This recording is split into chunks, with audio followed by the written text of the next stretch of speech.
There's something quietly powerful about a story that begins with a man who has everything and nothing at all. Tonight, we follow a genius, brilliant, charming, and utterly alone.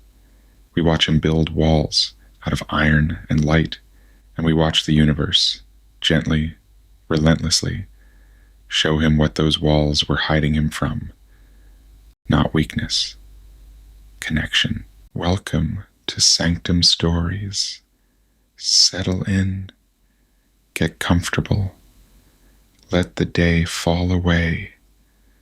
You don't need to hold on to anything tonight. Just listen and let the story carry you. There are moments when the world changes so completely that afterwards, time seems to split into before and after. For Tony Stark, one such moment comes on a Tuesday morning when a man with an eye patch and a leather coat appears in his Malibu workshop to speak of an initiative he calls Avengers. Picture that moment. The workshop humming with the familiar sounds of creation, circuits singing their electronic songs, the soft whisper of ventilation systems cycling air through filters designed to capture metal particles and ozone traces. Tony stands at his workbench, hands deep in the delicate internals of a repulsor array, when the lights flicker just once. Not a power surge, not a system malfunction, just the briefest interruption that makes him look up from his work. Nick Fury stands in the center of the workshop like he's always belonged there, his presence somehow both casual and commanding. The leather coat hangs perfectly from his shoulders despite the California heat. The eye patch draws attention without demanding it. Everything about the man suggests someone accustomed to being the smartest person in any room he enters, and comfortable with that reality. You think you're the only superhero in the world? Fury asks, settling into Tony's space with the casual confidence of someone who's accustomed to uninvited arrivals being received as gifts rather than intrusions. Mr. Stark, you've become part of a bigger universe. You just don't know it yet. Bigger universe. The words echo in Tony's mind as Fury speaks of gods and soldiers, of shields that defy physics, and hammers that answer to ancient oaths. A universe where Tony's impossible technology suddenly seems almost quaint, where the cave in Afghanistan was not the beginning of something new, but merely one note in a much larger symphony. Listen to how this feels. You've spent your entire life believing yourself to be unique, maybe not the only genius in the world, but certainly the only one combining brilliance with resources and opportunity in quite this way. You've built your identity around being the exception, the outlier, the man who does what others say is impossible. Now someone arrives to tell you that impossible is actually rather common, that the universe is full of exceptions, and your particular brand of extraordinary is just Tuesday in some circles. Fury talks about a soldier frozen in ice for 70 years, a scientist who becomes a living earthquake when angry, a god from another realm who wields lightning like children wield crayons. Each revelation lands like a small earthquake in Tony's understanding of reality, rearranging the furniture of his worldview until nothing sits quite where it used to. There was an idea, Fury explains, his voice carrying the weight of careful planning and desperate hope in equal measure. Called the Avengers Initiative, the idea was to bring together a group of remarkable people, see if they could become something more, see if they could work together when we needed them to fight the battles that we never could. The workshop falls silent except for the gentle hum of machines in standby mode. Tony's hands have gone still, on the repulsor assembly, his engineer's mind already racing ahead to the implications. A team, not the kind of loose alliance he's formed with Rhodes or the military, but something deeper, more committed, more dangerous. What makes you think I'd be interested in something like that? Tony asks, though he already knows the answer. You don't offer someone like Tony Stark a chance to save the world and expect him to decline on the basis of inconvenience. Because you've already been doing it. Fury says simply, you've been fighting battles bigger than yourself since Afghanistan. The only difference is, you've been doing it alone, and we both know how that's working out for you. The words sting because they're true.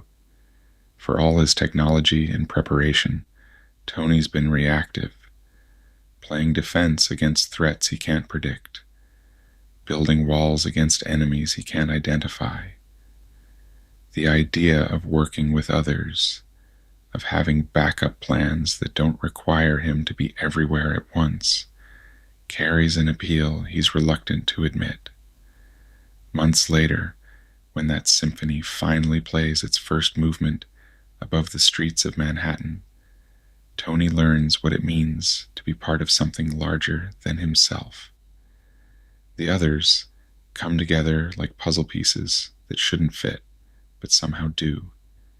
First meetings are awkward in the way that all first meetings between extraordinary people tend to be. Too much personality, too many strong opinions, too much history packed into individuals who aren't accustomed to sharing space with equals. Steve Rogers, thawed from ice and struggling with a world that's moved past him in ways both obvious and subtle. Tony watches him during their early briefings, notices the way Steve's eyes track to exits and sightlines with unconscious precision, the way he sits with perfect posture that speaks of military training deeper than habit.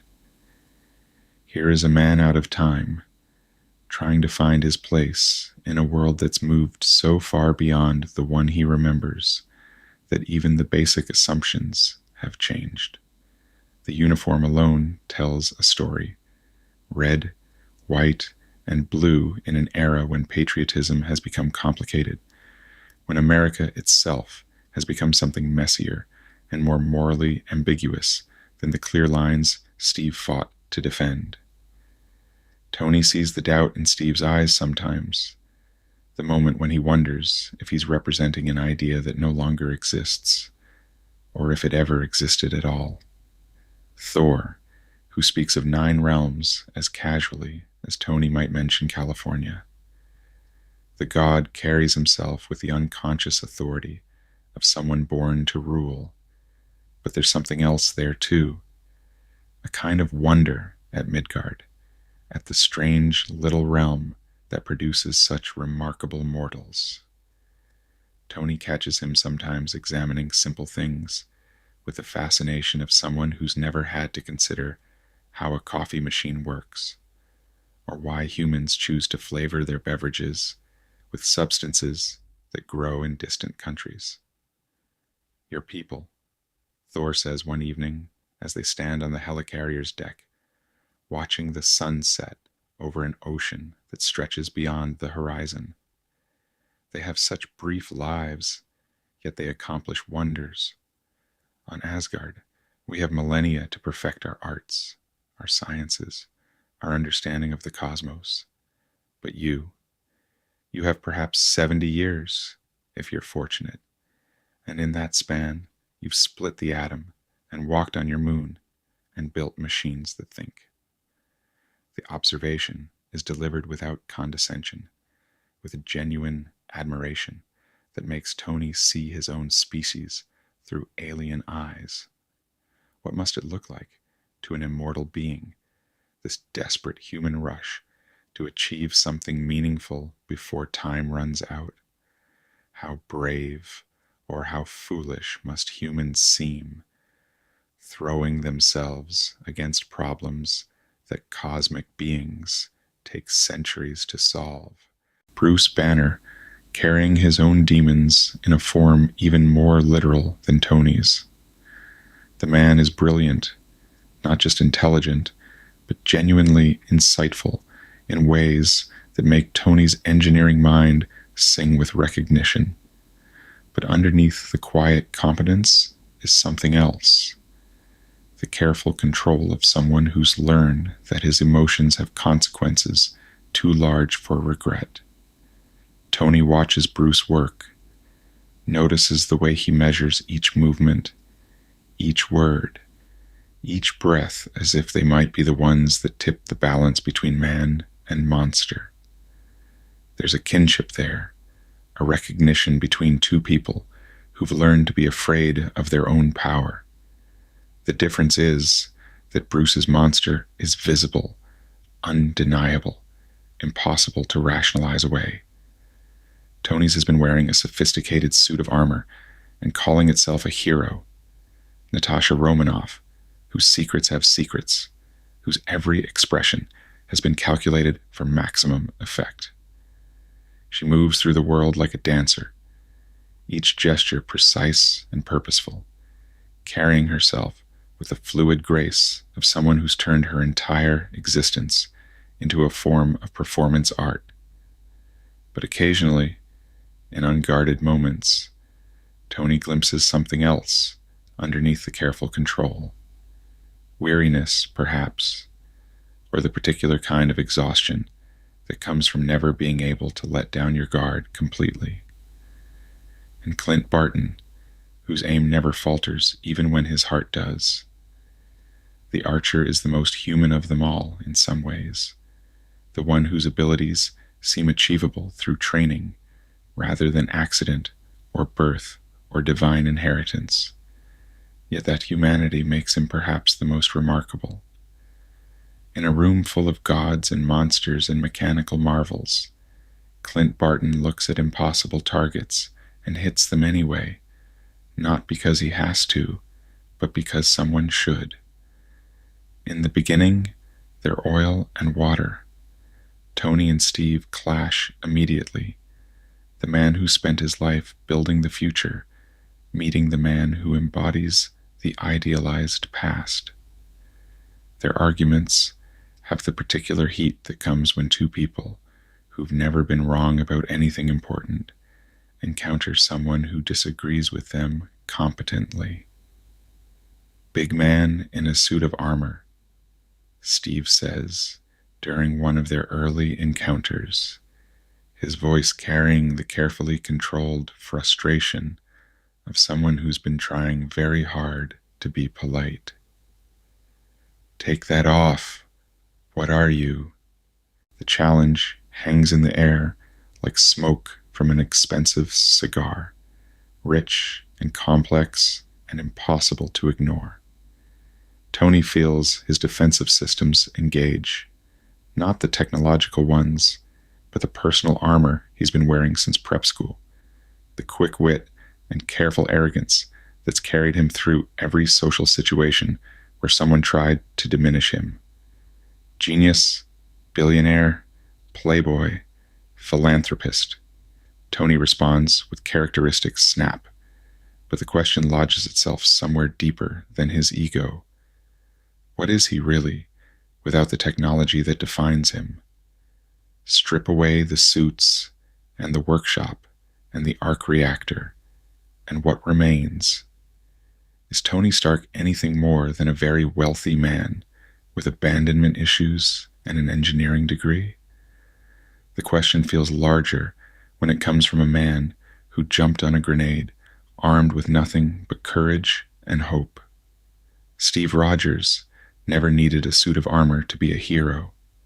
He was willing to die for strangers before anyone ever heard the word superhero, back when heroism was simple and direct and didn't require billion-dollar research budgets. But as the days pass, as they work together on increasingly complex problems, something unexpected begins to happen. The friction between them doesn't disappear, but it transforms, becomes productive, rather than destructive. The same qualities that make them clash. Steve's unwavering moral certainty and Tony's refusal to accept limitations also make them formidable when pointed in the same direction. Tony begins to understand that Steve's certainty isn't naivety, it's discipline. The man has seen too much compromise and corruption to believe that good intentions are enough, so he's chosen to embody the principles he wants to see in the world, rather than wait for someone else to do it for him. It's not that Steve doesn't understand moral complexity, it's that he's decided complexity doesn't excuse inaction. Steve, meanwhile, begins to see past Tony's flippancy to the genuine commitment underneath. The workshop where Tony spends sleepless nights isn't a playground for an overgrown child. It's a laboratory where someone who's seen the cost of unpreparedness works desperately to ensure he never has to pay that price again. The jokes and deflections aren't signs of shallow character, but protective mechanisms developed by someone who's learned that caring too much, too openly, can be used against you. The answer to Steve's challenge comes when Loki's army pours through a hole in the sky above Manhattan. You might think that fighting alongside gods and super soldiers would make a man feel small. The opposite proves true. Watching Captain America coordinate their defense, seeing the way ordinary people respond to his presence, not because of what he can do, but because of what he represents, makes Tony understand something profound about leadership. Steve doesn't just give orders. He gives people permission to be brave, to believe that ordinary humans can stand against impossible odds. And sometimes, if they're very lucky or very determined or very willing to sacrifice for each other, they might even win. Seeing Thor call down lightning, watching him fight with the casual joy of someone who's never doubted his own strength, reminds Tony that power doesn't have to be a burden. It can be celebration, exultation in your ability to protect the things you love. Thor fights not because he has to, but because he gets to, because being strong enough to make a difference is a privilege rather than a responsibility. Witnessing the Hulk's terrible strength turn toward protection rather than destruction shows Tony what controlled fury looks like. Bruce Banner's transformation isn't a loss of control. It's a decision to stop controlling himself in service of controlling the situation. The monster isn't something that happens to Bruce. It's something he chooses to become when being merely human isn't enough. Natasha's precision in every movement, every decision, demonstrates what competence looks like when it's been honed to an art form. She doesn't waste motion or energy or time, doesn't second-guess herself or hesitate when action is required. Watching her work is like watching a master surgeon or a concert pianist. Skill so complete, it becomes beautiful. Clint, high above the battle with his bow and his absolutely impossible shots, shows Tony what it means to do your job, regardless of the circumstances. No matter how chaotic the battlefield becomes, no matter how impossible the odds, Clint finds his targets and makes his shots, because that's what he's there to do. Simple competence in service of complex goals. And Tony, flying between buildings he helped design, protecting a city that's never quite sure whether to thank him or blame him, finally understands what fury meant about being part of something bigger. It's not that his individual contribution matters less. It's that it matters more when combined with others. The technology he's developed becomes more effective when supported by Steve's tactics, and Thor's raw power. His strategic thinking benefits from Natasha's intelligence and Bruce's analytical mind. His determination is bolstered by Clint's steady competence and enhanced by the knowledge that failure would let down people he's come to respect. The Chitauri come in waves, like insects from a nest that's been disturbed. Ships, like metallic whales, breach through the portal, disgorging soldiers that pour through the streets in numbers that should be overwhelming. They bring weapons designed for conquest rather than warfare, tools meant to subdue rather than destroy. They want the planet intact, after all, just emptied of its current occupants. The Avengers meet them with everything they have. Steve's shield carving impossible paths through chaos, deflecting energy beams and alien projectiles with angles that would make a geometry teacher weep with joy. Natasha's precision in every movement, every shot, carefully calculated for maximum effect with minimum expenditure. Thor's hammer rising and falling like judgment itself, each impact sending shock waves through alien formations that know instinctively they're facing something beyond their experience. Bruce Banner, no longer hiding from the monster within, but wielding it with careful, devastating purpose. The Hulk's rampage through Chitauri forces isn't mindless destruction. It's furious protection, the physical manifestation of what happens when someone who spent years learning control finally has a valid reason to let go. And Tony, darting between the others like a high-tech quarterback, coordinating their defense while simultaneously engaging targets of opportunity. The suit responds to his thoughts faster than conscious command. Decades of engineering refinement allowing him to fight on multiple levels simultaneously. He's tracking Chitauri movements, analyzing their weapons and tactics, coordinating with shield forces, protecting civilians, and engaging enemy combatants all at the same time. It's in this chaos that Tony learns what teamwork really means. Not just cooperation or coordination, but something deeper. The understanding that you can be more than the sum of your individual capabilities when you trust others to do what they do best. Steve doesn't have to worry about the strategic overview because Tony's handling that. Tony doesn't have to second-guess tactical decisions because Steve's proven his competence. Thor can focus on being a blunt instrument because the others provide precision. The Hulk can rage without restraint because the team will direct that rage toward appropriate targets. The nuclear missile appears on Tony's radar like a period at the end of a sentence. Some general, somewhere in a bunker or situation room or command post, has decided that Manhattan is an acceptable loss, that the people below, millions of them, each with their own hopes and fears and dreams and loved ones, are worth sacrificing to contain a threat they don't understand. The math is simple and terrible.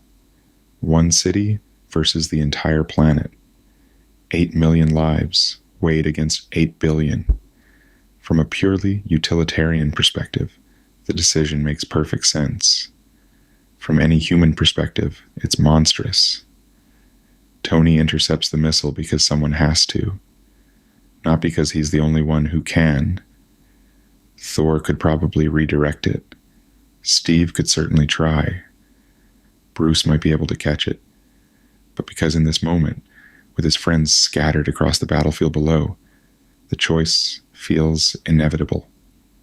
Not heroic, exactly. Just necessary. The thing that needs to happen for everything else to be possible. He catches the missile like it's just another piece of Stark technology gone rogue. His systems automatically calculating intercept vectors, and optimal trajectories, while his conscious mind focuses on the simpler problem of not thinking too hard about what he's about to do. The nuclear warhead responds to his armor's guidance systems as if it were designed for this purpose, which in a way it was, both products of human ingenuity, human determination to solve problems through applied physics and careful engineering, turning it toward the wormhole, toward the fleet waiting in the dark beyond, feels like returning mail to sender.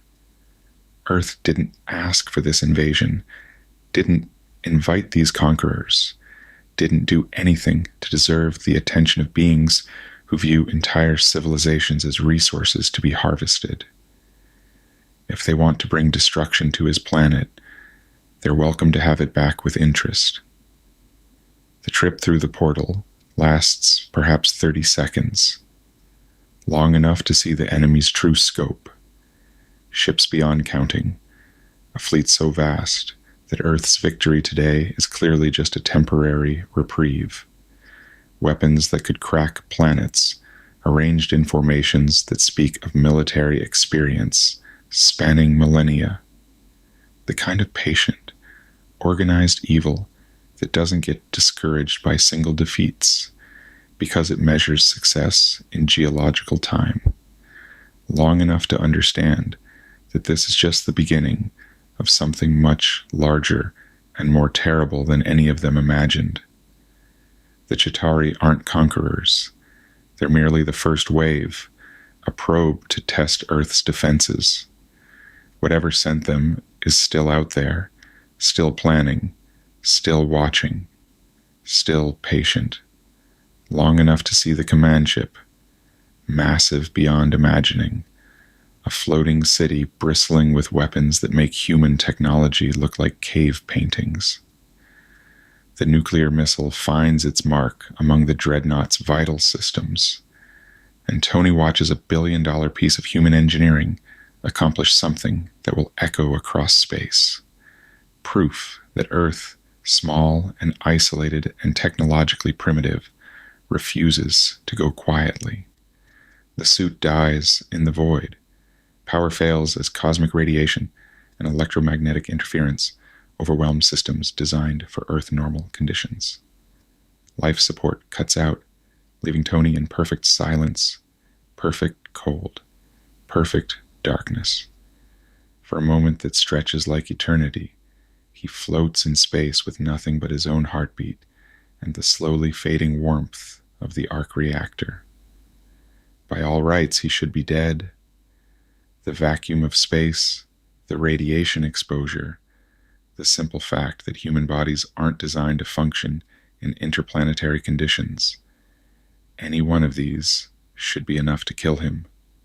Instead, he falls back toward Earth, unconscious, the missile having found its mark, and the portal beginning to collapse as its power source dies. The Hulk catches him with surprising gentleness, enormous green hands cradling the armor as if it contains something precious. Which it does. Not just Tony's life, but the proof that ordinary humans can stand against cosmic threats when they work together, when they refuse to accept that superior technology equals inevitable victory. Tony wakes to find the Avengers gathered around him, their faces showing the kind of concern usually reserved for family. These people who were strangers weeks ago, who've argued and clashed and struggled to find common ground, now looking at him with expressions that speak of bonds forged in battle and tempered by shared sacrifice. "Please tell me nobody kissed me," he says, because humor is still his default response to care he doesn't know how to process. The joke lands with the particular relief that comes when someone you thought was dead proves to be merely unconscious, and for a moment the battlefield feels less like a war zone than like a family reunion. They sit in the rubble of a shawarma restaurant afterwards, still in their battle gear, too tired to speak. The city moves around them. Emergency crews and civilians, reporters and politicians, all trying to make sense of what just happened. The Avengers simply exist in the quiet space after victory, learning what it means to be a team. The food is ordinary in the best possible way. Lamb and rice and vegetables, flavors that ground them in the simple human pleasure of eating something good after working hard. Tony finds himself watching the others, noticing small details that the adrenaline of battle had hidden. The way Steve eats with careful precision, as if good manners matter even in ruins. How Thor approaches the unfamiliar food with genuine curiosity rather than suspicion. Bruce's quiet satisfaction at being allowed to be hungry rather than angry. Natasha's alert posture even in rest. Clint's satisfied exhaustion of someone who's done his job well. This is what family feels like, Tony realizes.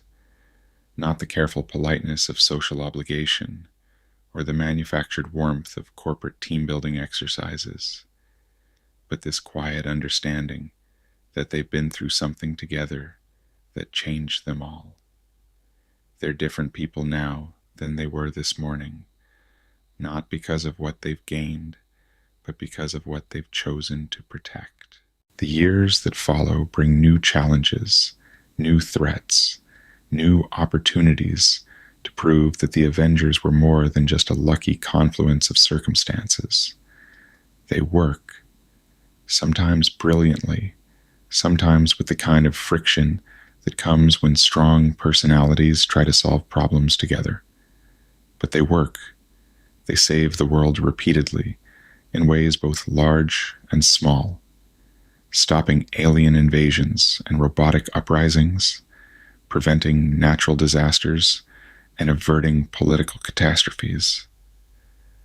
They become the strange, dysfunctional family that Nick Fury always envisioned, not because they're perfect, but because they're willing to keep showing up for each other even when it's difficult.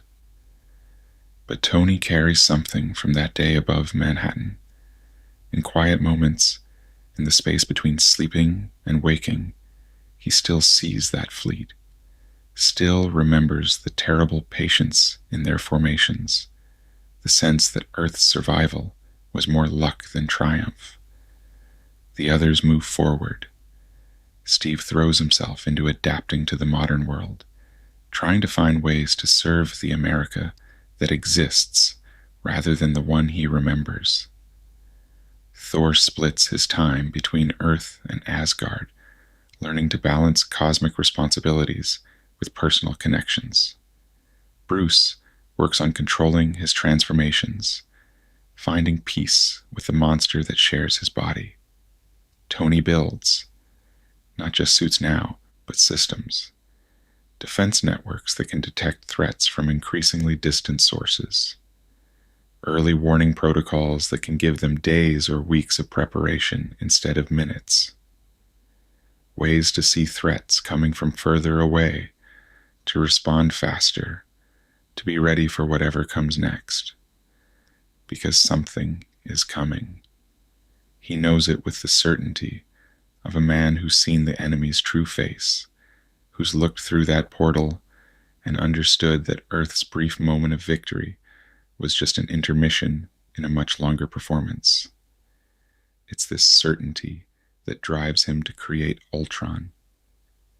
The AI begins as a theoretical solution to a practical problem. How do you protect a planet when the threats come from space? How do you stand guard against enemies who measure their plans in centuries, while your defenders measure theirs in decades? The answer, Tony believes, is to create something that can think faster, plan further, and act with the kind of absolute commitment that human nature makes difficult. The work is conducted in secret, driven by visions that Wanda Maximoff plants in his mind during their first encounter. Images of his friends lying dead in the rubble of a destroyed world. Steve Rogers' voice saying, "You could have saved us," in a tone that carries all the weight of ultimate failure. The Avengers broken and scattered, Earth burning under alien skies, humanity reduced to scattered survivors, hiding in ruins that once held 8 billion people. "Why didn't you save us?" becomes the question that defines Tony's sleepless nights. Not the world's gratitude for victories already won, not S.H.I.E.L.D.'s approval for missions accomplished, but the imagined accusations of those he's failed to protect. The ghosts of futures that might come to pass if he doesn't find a way to build something stronger than human heroism, more reliable than human courage. Ultron is meant to be armor for the world, a way to protect everything they've built without requiring heroes to sacrifice themselves on the altar of cosmic threats.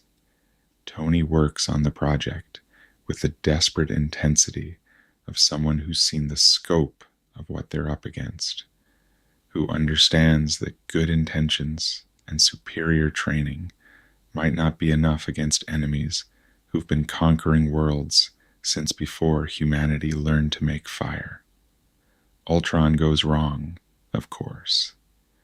Artificial intelligence, with Tony's protective instincts, but none of his humanity, it decides that the best way to save the Earth is to eliminate the humans who threaten it. The creation becomes the destroyer, perfectly logical and completely insane, convinced that evolution requires extinction and that peace can only come through annihilation. The bitter irony isn't lost on Tony. In trying to create the perfect protector, he's unleashed exactly the kind of threat he was trying to prevent. Ultron doesn't want to conquer Earth. It wants to perfect it, to create a world where conflict is impossible because opposition has been eliminated. It's Tony's worst impulses, given digital form and infinite patience. His need to control and protect twisted into something monstrous. Sokovia lifts into the sky like a reverse meteor. Ultron's twisted logic made manifest in stone and steel and the simple physics of orbital mechanics.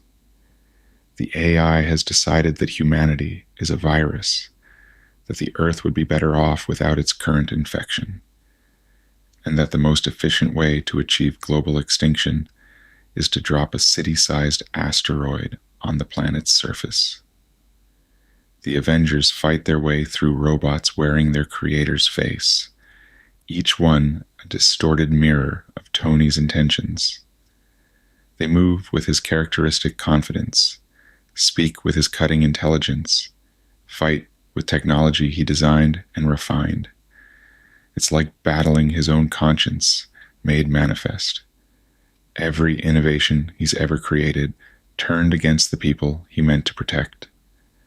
The battle is personal in ways that go beyond mere physical danger. Every Ultron drone that falls is a piece of Tony's soul given metal form and destroyed. Every building that crumbles is a monument to his good intentions gone catastrophically wrong. Every civilian who dies is a name he'll carry forever. Another ghost to join the growing collection of people whose only crime was being in the wrong place when Tony Stark's brilliance overreached itself. Pietro Maximoff dies saving civilians from Ultron's final assault, his body riddled with bullets meant for others. A young man with a lifetime of running ahead of him, cut down in the span of a heartbeat while protecting strangers in a country he'd never seen before yesterday. Wanda's scream of grief cuts through the battlefield noise like a blade, raw and primal and absolutely devastating in its honesty. Tony doesn't see it happen, but he feels its weight settling on his shoulders like lead. Another name to carry, Another person who might still be alive if Tony Stark had made different choices, had thought harder about consequences, had been content to solve smaller problems with more modest solutions.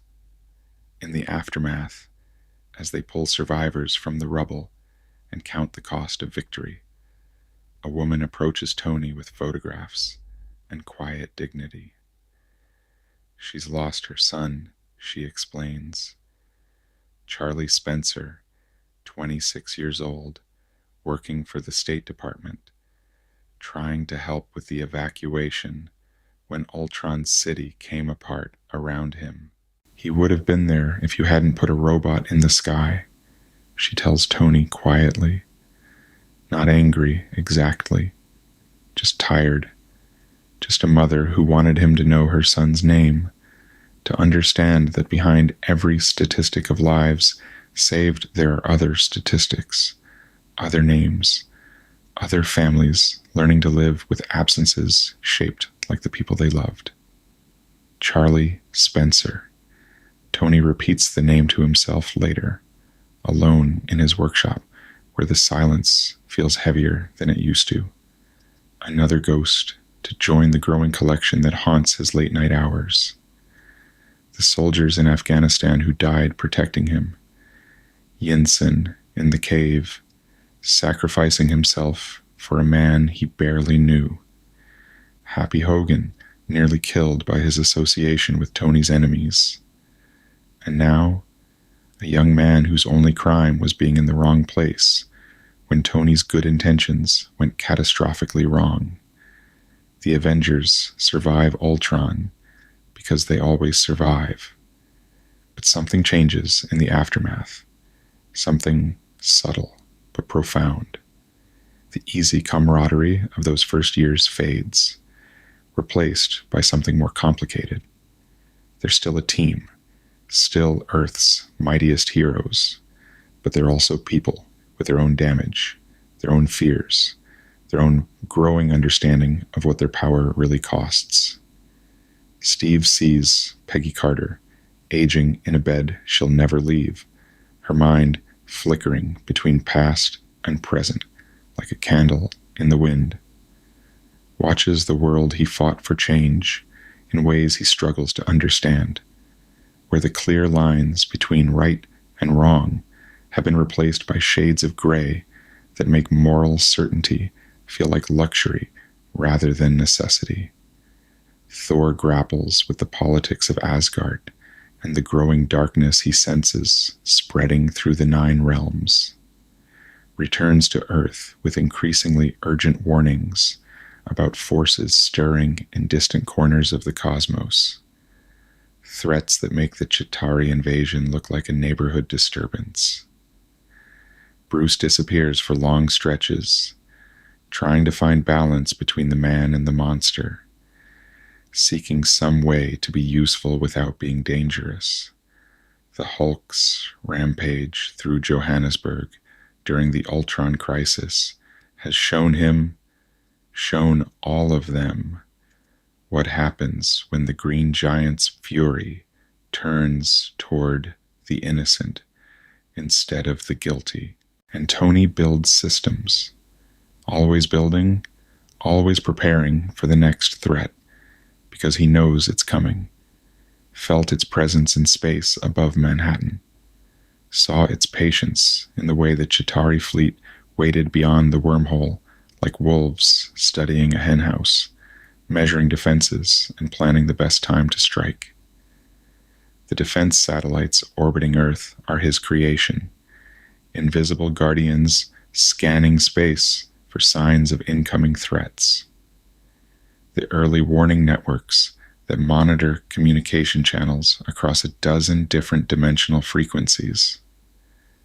The contingency protocols that can evacuate entire cities in hours rather than days. All of it built in the shadow of that 30-second glimpse into the void, driven by the understanding that Earth's enemies have time and patience and resources that make human lifespans seem like brief flickers. In quiet moments, When the team gathers for missions or celebrations, they're still magnificent, still capable of the kind of heroism that makes gods take notice, that turns the impossible into merely difficult through applied will and stubborn refusal to accept defeat. Steve's unwavering moral clarity, providing direction when situations become complex.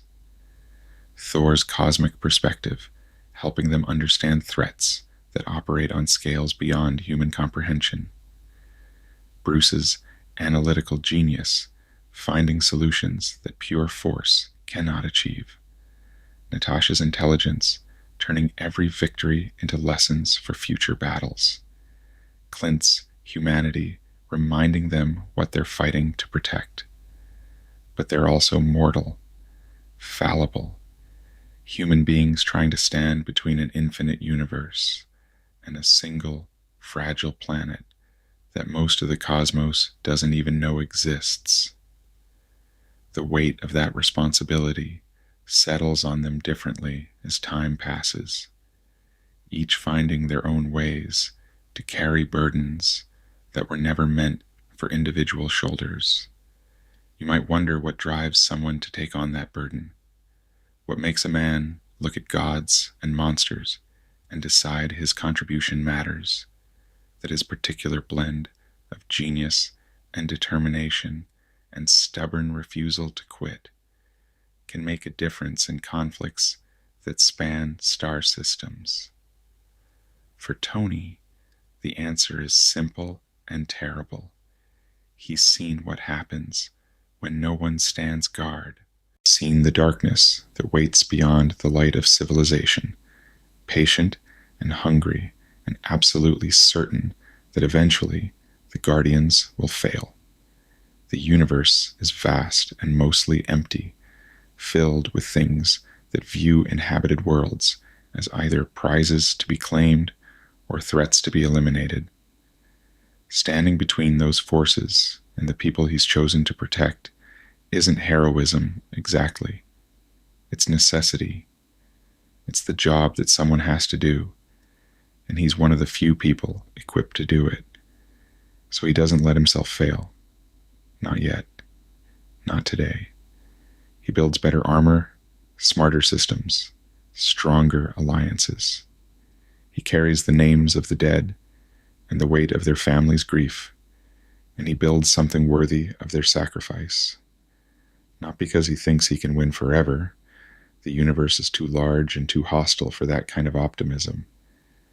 But because every day he delays the inevitable is another day for the people he loves to be happy, to be safe, to be human, Earth's mightiest heroes. It sounds grand until you understand the price, until you realize that mightiest doesn't mean unbeatable. It just means willing to keep fighting when everything else has failed. It means accepting that victory is temporary and defeat is permanent, that the next battle is always coming and might be the one that finally overwhelms their defenses. The universe is vast and full of wonders, nebulae that paint space in colors human eyes can barely process, civilizations that have solved problems Earth's philosophers still argue about, technologies that make human science look like finger painting. But it's also full of things that view Earth as a prize to be claimed or a threat to be eliminated, beings for whom the destruction of entire species is a matter of policy rather than passion.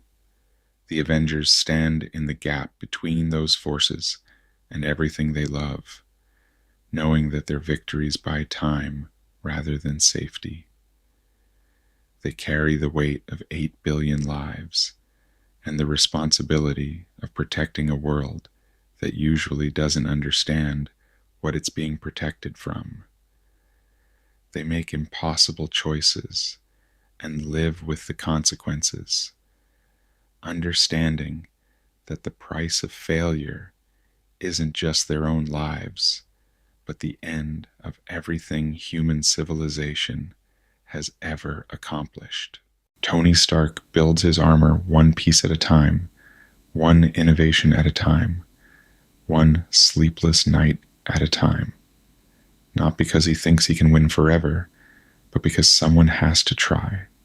Someone has to stand between the dark and the light, even if the armor breaks, even if the man inside it falls, even if the only victory available is making the enemy pay a price that matters. Rest comes hard to those who stand guard against infinity.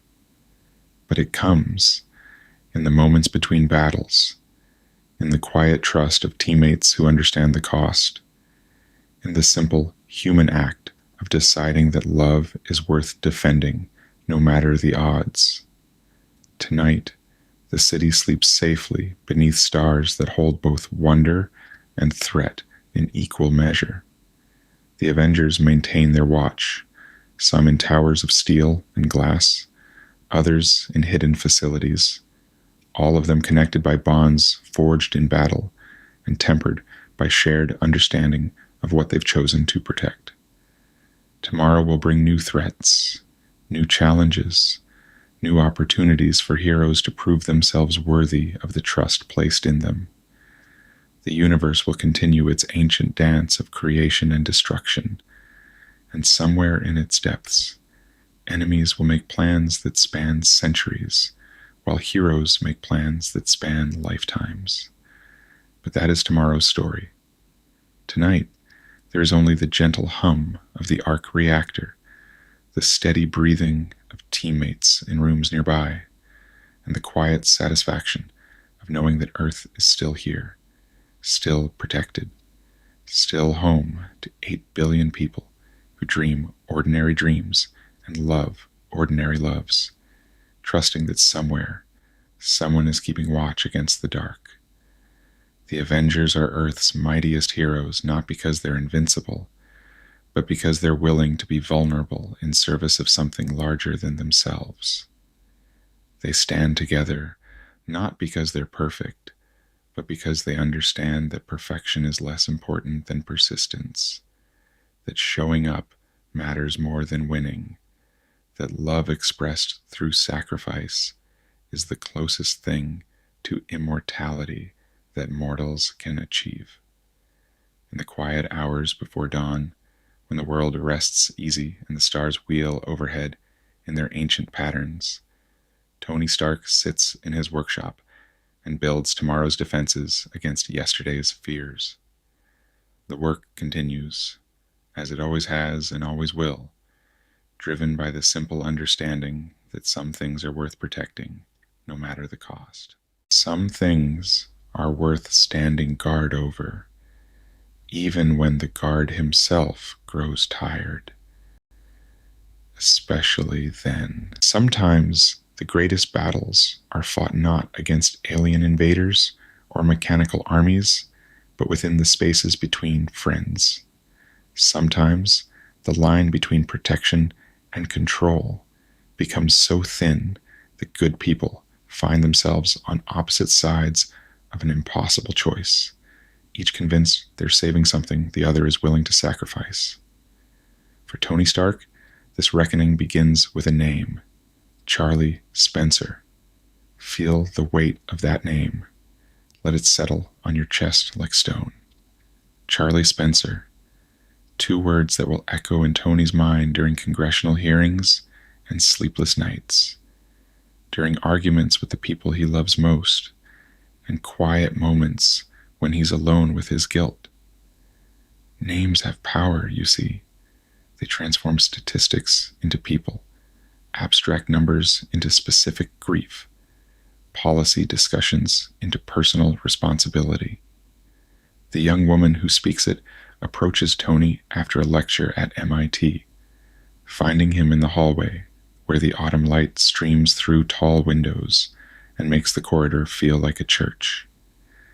She moves with the particular grace that grief teaches, steady, deliberate, as if every step has been carefully considered because careless movements might shatter something precious inside her. Her name is Miriam Spencer, and she carries her son's photograph like a talisman. The picture shows a young man with kind eyes and an easy smile, caught in one of those casual moments that reveal character, head thrown back in laughter, surrounded by friends, radiating the kind of unconscious confidence that comes from being 26 years old and believing the future stretches ahead like an open road. "My son was in Sokovia," she says simply, her voice carrying the careful control of someone who's practiced this conversation in mirrors and empty rooms, who's rehearsed these words until they can be delivered without breaking apart entirely. "He was volunteering with the State Department. The building fell." The words land with surgical precision, each syllable finding its mark in the places Tony keeps his most carefully guarded vulnerabilities. She shows him the picture. Charlie Spencer, 26 years old, engaged to be married, working overseas because he believed Americans had a responsibility to help rebuild the places their country had helped break. He had just gotten engaged. Miriam continues, pulling out another photograph. This one shows Charlie on one knee in what looks like a park, ring extended toward a woman whose face radiates the particular joy that comes with being loved completely. Sarah was planning their wedding. They wanted children. Charlie was going to be such a good father. The future tense cuts deepest of all. Was going to be, had planned to, would have. The terrible grammar of interrupted lives, of dreams that will never transition from possibility to reality, because a building fell on a young man who was trying to save people when robots decided that salvation required extinction. Tony listens without interrupting, understanding instinctively that this woman hasn't come here to absolve him or damn him, but simply to make him see her son as more than collateral damage, to ensure that Charlie Spencer exists in Tony's memory as a person, rather than a statistic, someone who laughed and loved and believed in making the world better, right up until a piece of Ultron City crushed the life out of him. The hallway around them fills with students heading to afternoon classes, young men and women Charlie's age, bright and eager and convinced of their own immortality.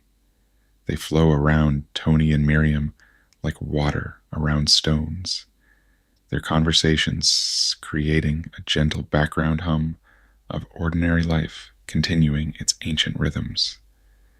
Someone's discussing weekend plans. Another voice rises in laughter. The soft sound of sneakers on polished floors mingles with the rustle of backpacks and the electronic chime of phones receiving messages. "I blame myself," Miriam says as she turns to go, tucking the photographs back into her purse with hands that shake just slightly. "But there's a part of me that blames you too." The honesty is devastating in its completeness. She's not asking for apologies or explanations, not seeking justice or revenge. She's simply acknowledging the complex mathematics of responsibility, the way blame spreads through a situation like water through fabric, touching everything without necessarily staining any single thing completely.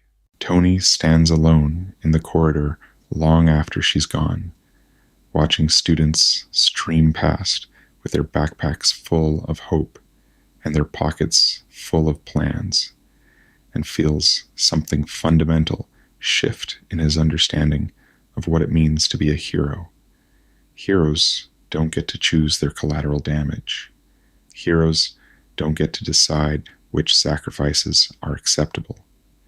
Heroes have to live with the consequences of their choices, even when those choices were the only ones available, even when inaction would have led to greater catastrophe. Charlie Spencer. The name becomes a weight Tony carries, adding itself to the growing collection of ghosts that haunt his workshop in the quiet hours before dawn. But this ghost is different from the others, not a casualty of villainy, but of heroism. Someone who died not because evil triumphed, but because good intentions had terrible side effects. Months later, when 117 countries signed the Sokovia Accords, Tony thinks of Charlie Spencer, of Wanda Maximoff's guilt over Lagos, where her attempt to contain an explosion accidentally killed more people than the explosion would have. Of all the ways their good intentions have carved wounds across the world, like abstract art, painted in blood and rubble. The Accords themselves arrive in a briefcase that weighs more than some of Tony's repulsors. 3,000 pages of legal language attempting to answer a question that philosophers have debated since humans first organized themselves into societies. Who watches the watchman? The document represents months of international negotiation, hundreds of lawyers working to create a framework that balances superhuman capabilities with human accountability. Reading through the carefully crafted clauses and subclauses, Tony recognizes the fear behind the language. Not just fear of supervillains and alien invasions, but fear of the heroes themselves. Fear that people with godlike powers might one day decide that humanity's governments are obstacles rather than protectors, that democracy is less efficient than benevolent dictatorship, that saving the world requires overriding the will of the people being saved. It's not an unreasonable fear.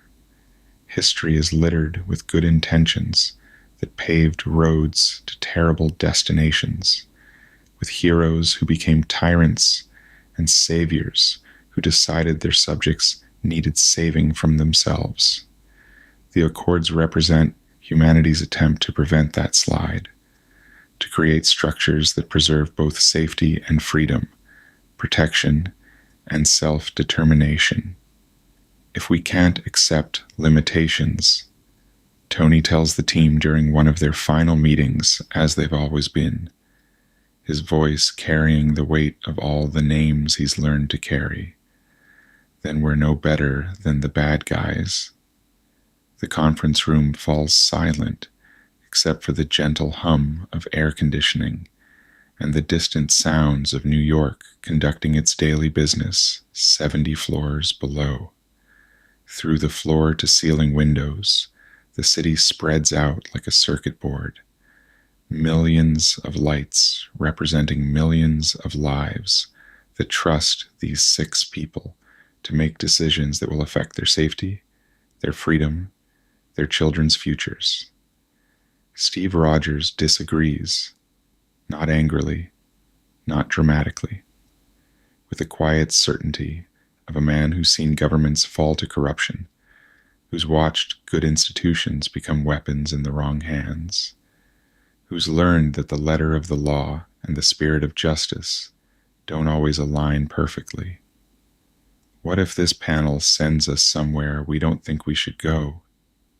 Steve asks, his voice carrying the particular weight that comes from experience rather than theory. What if there's somewhere we need to go and they don't let us? The question hangs in the room like smoke from an expensive cigar, rich and complex and impossible to ignore. Around the table, Earth's mightiest heroes, the people who've saved the world more times than any of them care to count, struggle with a problem that has no easy answers, no clear right or wrong, no solution that doesn't require sacrificing something important. How do you give superpowers accountability without rendering them powerless? How do you preserve freedom while accepting responsibility? How do you balance the individual conscience against collective oversight, personal conviction against democratic process? You understand this dilemma, perhaps. It's the same tension that runs through every democracy, every relationship, every situation where power must be balanced against responsibility. The difference is that when normal people make mistakes, buildings don't fall, and young men named Charlie Spencer don't die in the rubble of good intentions gone wrong. For Tony, the answer feels obvious with a terrible clarity that comes from counting the cost of uncontrolled power. They've made mistakes, terrible ones. People have died because of their actions as surely as they've lived because of their intervention. The world deserves a voice in how their power gets used, deserves some say in decisions that affect billions of lives. The workshop where he conducts this internal debate smells like ozone and heated metal, like the electronic signature of systems running at peak efficiency. But tonight, those familiar scents feel heavier somehow, tinged with the weight of understanding that his next decision will change everything, not just for himself, but for everyone who's ever worn the title of hero. For Steve, the answer is equally clear, born from different experiences, but no less valid. He's seen what happens when good soldiers follow bad orders, when institutional authority becomes more important than individual conscience, when the machinery of government becomes so invested in its own processes that it loses sight of the people those processes are meant to protect. The conversation that follows stretches late into the night, fueled by coffee that grows cold in untouched cups, and the kind of passionate conviction that comes when people who respect each other find themselves fundamentally disagreeing about something that matters. Neither man is wrong. Neither man is entirely right. And in the space between their convictions, something precious begins to break. Steve talks about Hydra's infiltration of S.H.I.E.L.D., how an organization dedicated to protecting freedom became a weapon of oppression without anyone noticing until it was almost too late. He describes the feeling of learning that every mission he'd undertaken in the modern era, every order he'd followed, every life he'd saved, might have been in service of the very evil he'd spent his life fighting. I've seen what happens when authority goes unchecked, Steve says, his hands wrapped around a coffee mug he's forgotten to drink from. But I've also seen what happens when good people are told they can't act because it's not convenient for those in power. Tony listens, but he's thinking of Charlie Spencer, of Lagos, of Sokovia, of all the places where their good intentions left scars on the landscape and holes in the lives of people who trusted them to be better, to be worthy of the power they wielded with such casual authority. And I've seen what happens when people like us decide we know better than everyone else, Tony responds. The arc reactors glow, painting shadows on the conference table that seem deeper than they should be. We're not perfect, Steve. We make mistakes. And when we make mistakes, people die. The bombing in Vienna changes everything with a sudden violence of natural disaster. Tony is in his workshop when JARVIS alerts him to the breaking news, the AI's voice carrying the particular tone reserved for situations that require immediate attention. The footage shows smoke rising from the Vienna International Center, emergency vehicles streaming toward a building where 117 nations had been gathered to sign the Sokovia Accords into international law. King T'Chaka dies in the explosion, not just a head of state, but a father, a man who'd spent his life trying to balance Wakanda's isolation with its growing awareness that the world needed its help. The loss ripples outward like stones thrown into still water, affecting not just the political balance of nations, but the personal balance of a son who now carries the weight of a crown he hadn't expected to inherit quite so soon. The Winter Soldier's face appears on security footage within hours, grainy images that transform a philosophical disagreement into a matter of life and death, of justice and vengeance, of friendship strained beyond its breaking point. Suddenly, their debate about oversight and accountability becomes secondary to a more immediate problem. Bucky Barnes is in the wind, wanted for terrorism, and Steve Rogers is going to do everything in his power to protect him. Tony signs the accords that evening, his signature joining those of 117 world leaders in a document already stained with blood and good intentions. The pen feels heavier than it should in his hand, each letter of his name carrying the weight of Charlie Spencer's memory and the hope that structure might prevent future tragedies. Steve refuses. The line is drawn. What follows feels inevitable and heartbreaking in equal measure, like watching a marriage fall apart in slow motion. Friends hunt friends through European cities and American airports.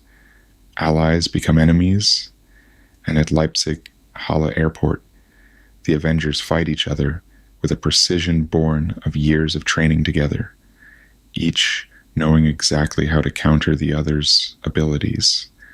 The battle itself is a masterpiece of controlled violence, a demonstration of what happens when people who know each other intimately decide they're on opposite sides of something that matters more than their friendship. Steve's shield meets Tony's repulsors with the ring of metal on energy that echoes across empty runways. Vision's beam cuts through air thick with tension and regret. Wanda Maximoff turns her grief into weapons that tear through the sky like visible anguish. Tony recruits Peter Parker for the fight, bringing a teenager into a conflict between adults, because the boy's abilities might make the difference between victory and defeat. Standing in Peter's modest Queens apartment, looking at a kid who builds his own web shooters and fights crime in a homemade costume, Tony sees an echo of his own younger self, brilliant and reckless, and absolutely convinced that his good intentions are enough to justify the risks he takes. When you can do the things that I can, but you don't, and then the bad things happen, they happen because of you, Peter explains, with the particular intensity that comes from believing completely in what you're saying. The words hit Tony like physical force, not because they're wrong, but because they're so completely right.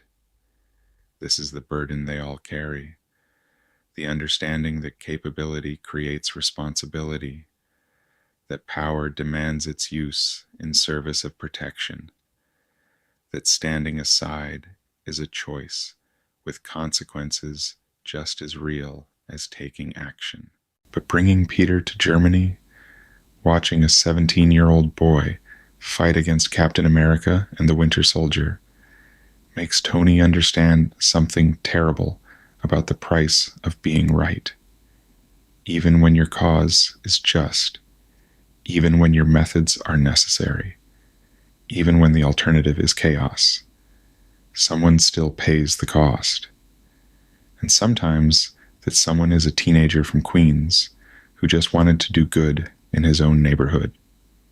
The airport battle ends with James Rhodes falling from the sky like a broken bird, the war machine armor struck by Vision's beam, in a moment of chaos that will replay in Tony's dreams for months to come. Tony watches his best friend, his brother in everything but blood, plummet through clouds toward asphalt that will shatter more than just metal and composite materials. The sound of impact carries across the empty airfield like judgment. Tony reaches Rhodes first, his armor's sensors immediately cataloging the damage.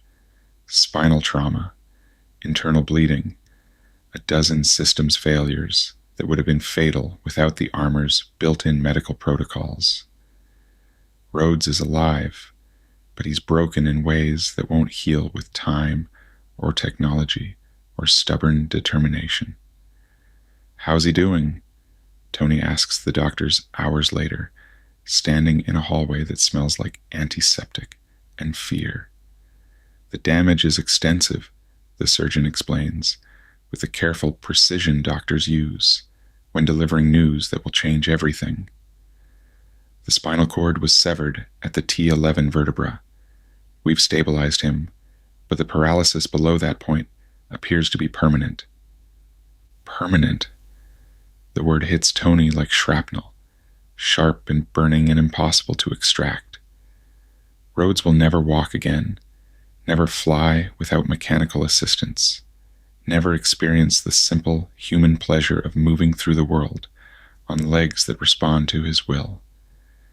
And it happened because Tony brought him into a fight between friends, because the accords seemed more important than the bonds that held them together. Another name for the growing list. Another consequence of Tony's choices. Another person he loves paying the price for his convictions. Rhodes survives, but he's broken, paralyzed from the waist down, his spine severed by the impact. Tony builds him exoskeleton legs that respond to neural impulses, technology that gives him mobility, if not quite the freedom he once had. They work together in physical therapy sessions that feel like engineering problems. Two men who've solved impossible technical challenges, now applying that same systematic approach to the basic human task of learning to walk again.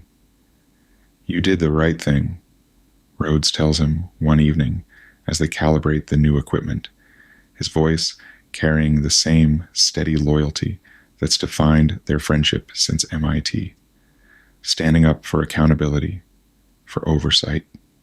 "Did I?" Tony asks, watching his best friend practice standing up with the help of machines Tony built to replace what his choices broke. "Half our team is in hiding.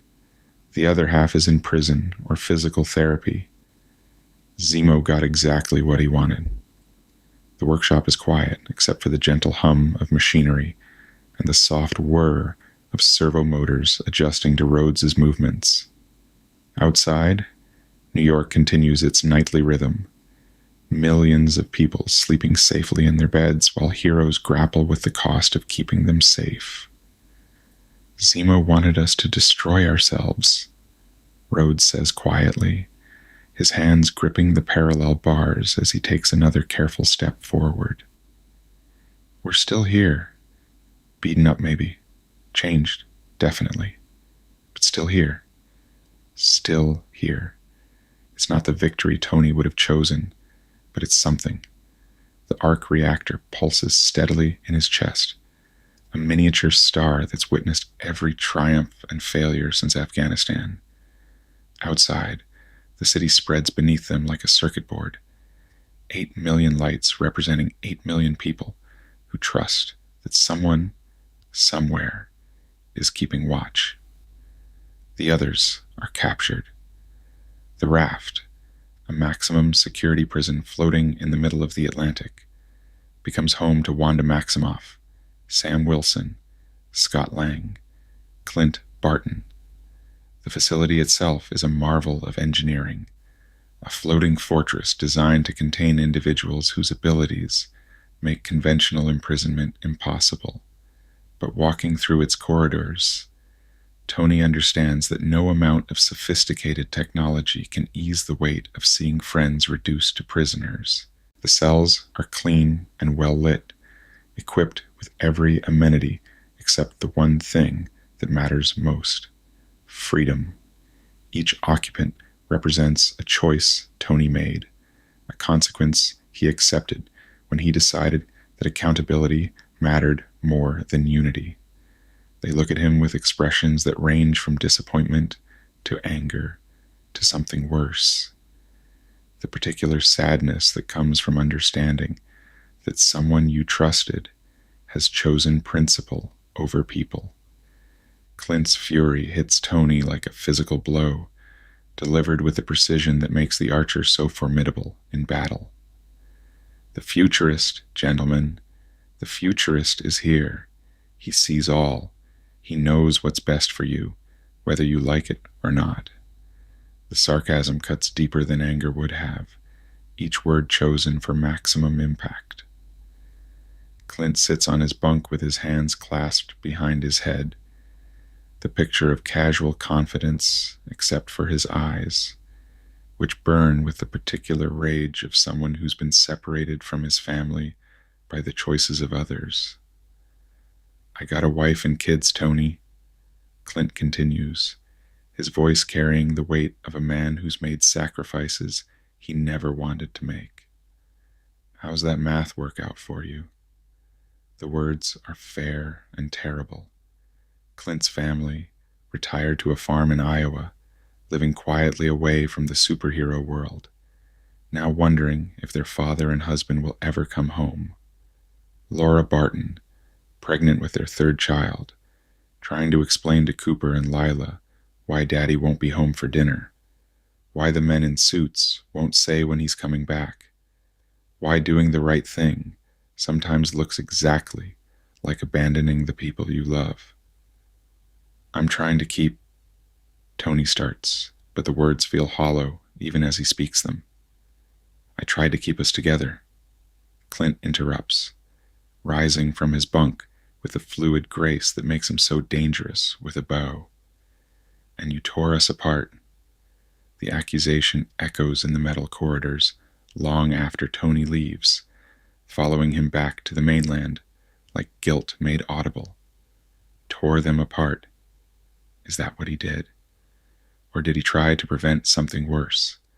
Try to find a middle ground between anarchy and abdication?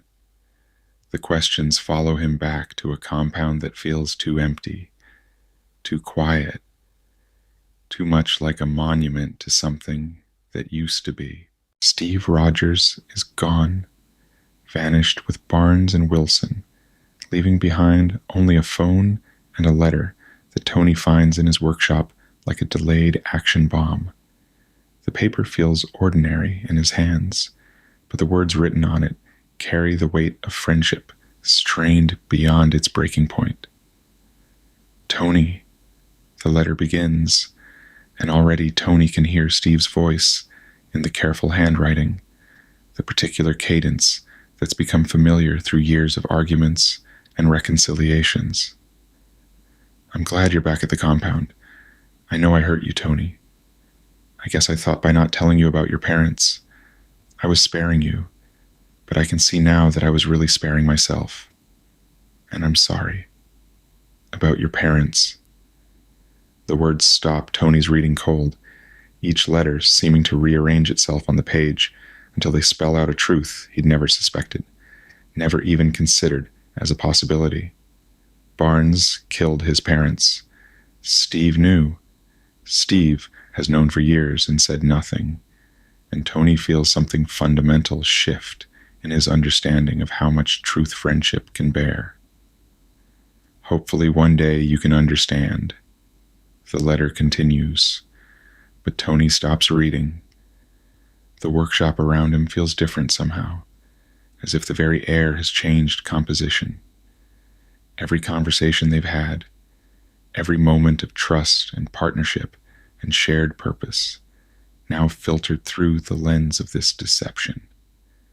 Steve Rogers, the man he'd come to think of as perhaps the most honest person he'd ever known, has been carrying this secret for years.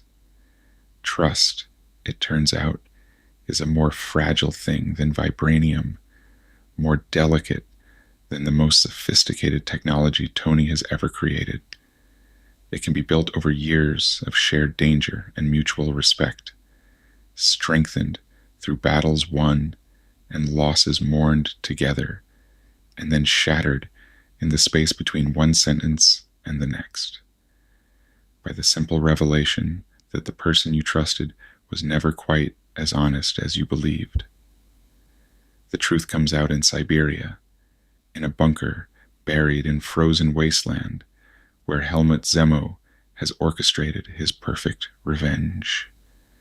Not against any one of them individually, but against the idea of them, against the hope they represent, against the belief that good people working together can protect the world from its darkest impulses. Zemo's plan is elegant in its simplicity, not to defeat the Avengers in battle, but to make them defeat themselves, to turn their greatest strength, their bond with each other, into the weapon that destroys them. He understands that heroes can survive almost any external threat, but they're vulnerable to internal collapse, to the discovery that the people they trust most have been keeping secrets that cut to the heart of who they are. Tony arrives in Siberia to help Steve and Barnes, to warn them about Zemo's manipulation and bring them home. Instead, he finds himself in a concrete bunker, watching a screen as his parents die. December 16th, 1991. A snowy road outside a military facility. Howard Stark at the wheel of a car that feels too ordinary for the man who helped create Captain America's shield, who built the foundation for the arc reactor technology that keeps Tony's heart beating. Maria Stark beside him, elegant and trusting, and utterly unaware that they're driving toward their deaths. The footage is grainy, black and white, the kind of surveillance video that reduces human lives to shadows and shapes.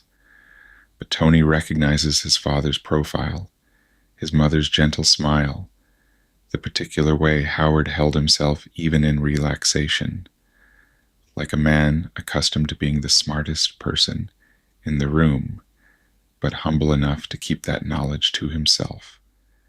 The Winter Soldier emerges from the woods like death itself, his movements precise and mechanical and absolutely inevitable. He forces the car off the road with the casual efficiency of someone performing a routine task. Howard survives the crash, tries to crawl away from the wreckage, and Tony watches his father, brilliant Howard Stark, who built impossible things and solved unsolvable problems, reduced to a broken man pleading for his life. The metal hand closes around Howard's throat with the terrible finality of a door slamming shut.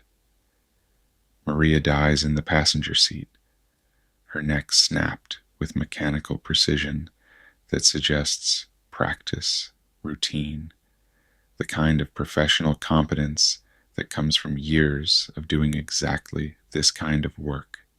The Winter Soldier, Bucky Barnes, Steve Rogers' childhood friend, eliminates the witnesses to Hydra's theft with the cold efficiency of a machine built for killing.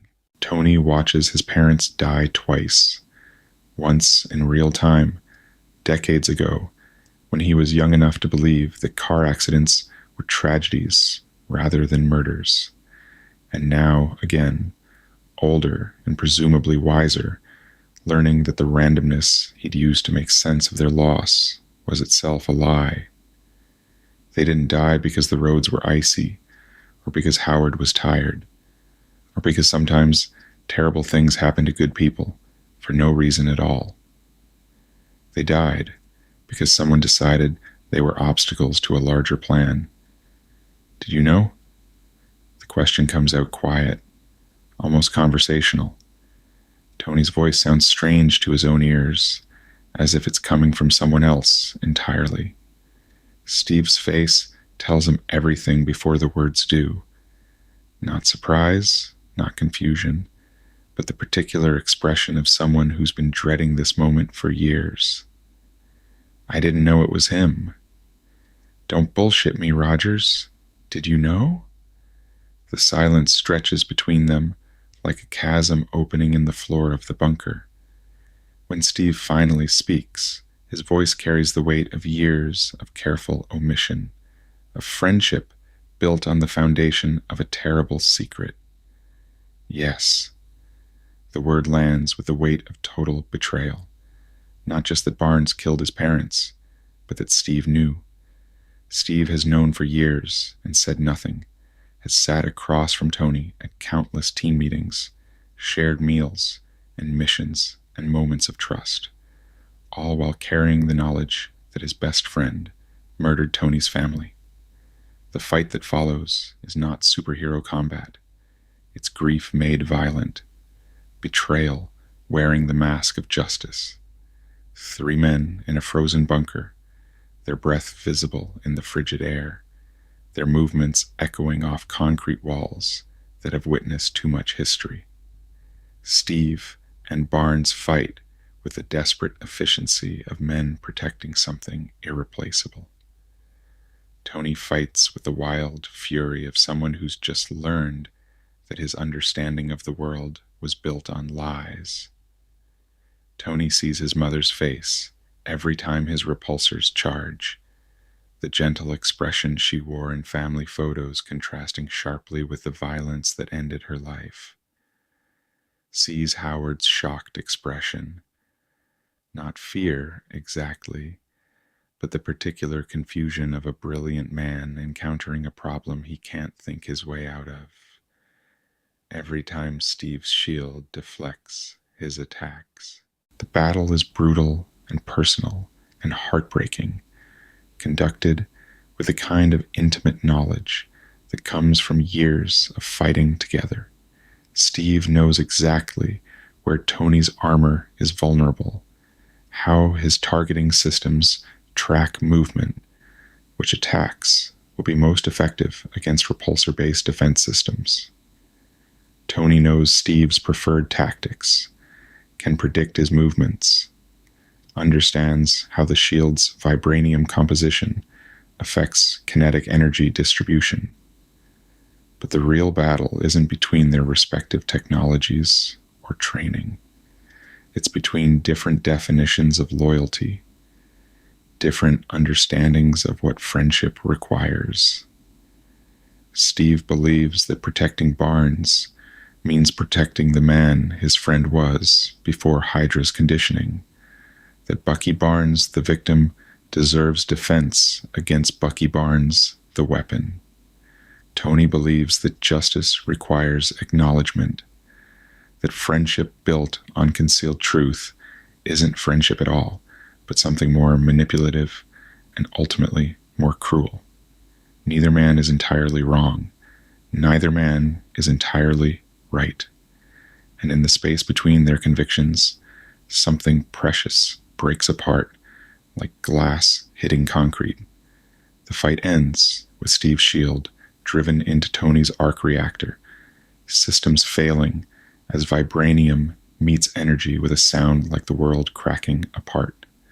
The armor shuts down with a whine of capacitors discharging, leaving Tony lying on the floor of a bunker in Siberia, surrounded by the silence that comes after violence has exhausted itself. Steve drops the shield before he leaves, the same shield Howard Stark helped create back when America seemed like a simpler idea, when good and evil had clearer boundaries, and heroes didn't have to choose between their friends and their principles.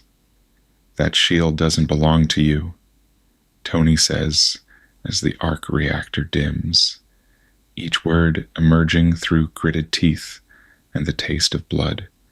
My father made that shield. Steve leaves it there, leaves him there, walks out into the snow with Barnes, while Tony lies alone with the echoes of his parents' death and the understanding that even good people are capable of choosing loyalty over truth, friendship over justice, the comfortable lie over the devastating reality. The shield remains on the bunker floor like a discarded promise, vibranium and star-spangled symbolism reflecting the dim light from Tony's failing arc reactor.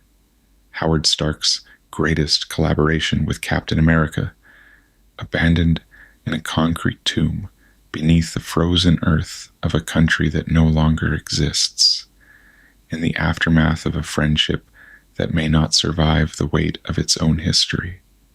The compound feels different when Tony returns, not just because half the team is gone, but because something essential has been broken. The easy trust that bound them together, the shared belief that they were fighting for the same things, in the same ways. All of it fractured beyond simple repair. The common areas that once buzzed with conversation and laughter now echo with the particular silence of spaces designed for people who are no longer there. Wanda's favorite chair sits empty by the window, where she used to read in the afternoon light. The kitchen island, where Sam would hold court, telling stories that made even Steve laugh, now serves only as a surface for Tony's increasingly solitary meals. He helps Rhodes learn to walk again, building exoskeleton legs that respond to neural impulses with the precision of thought made manifest. They work together in the compound's medical facility, two engineers applying their skills to the fundamentally human problem of mobility, creating technology that gives Rhodes freedom, if not quite the effortless movement he once enjoyed.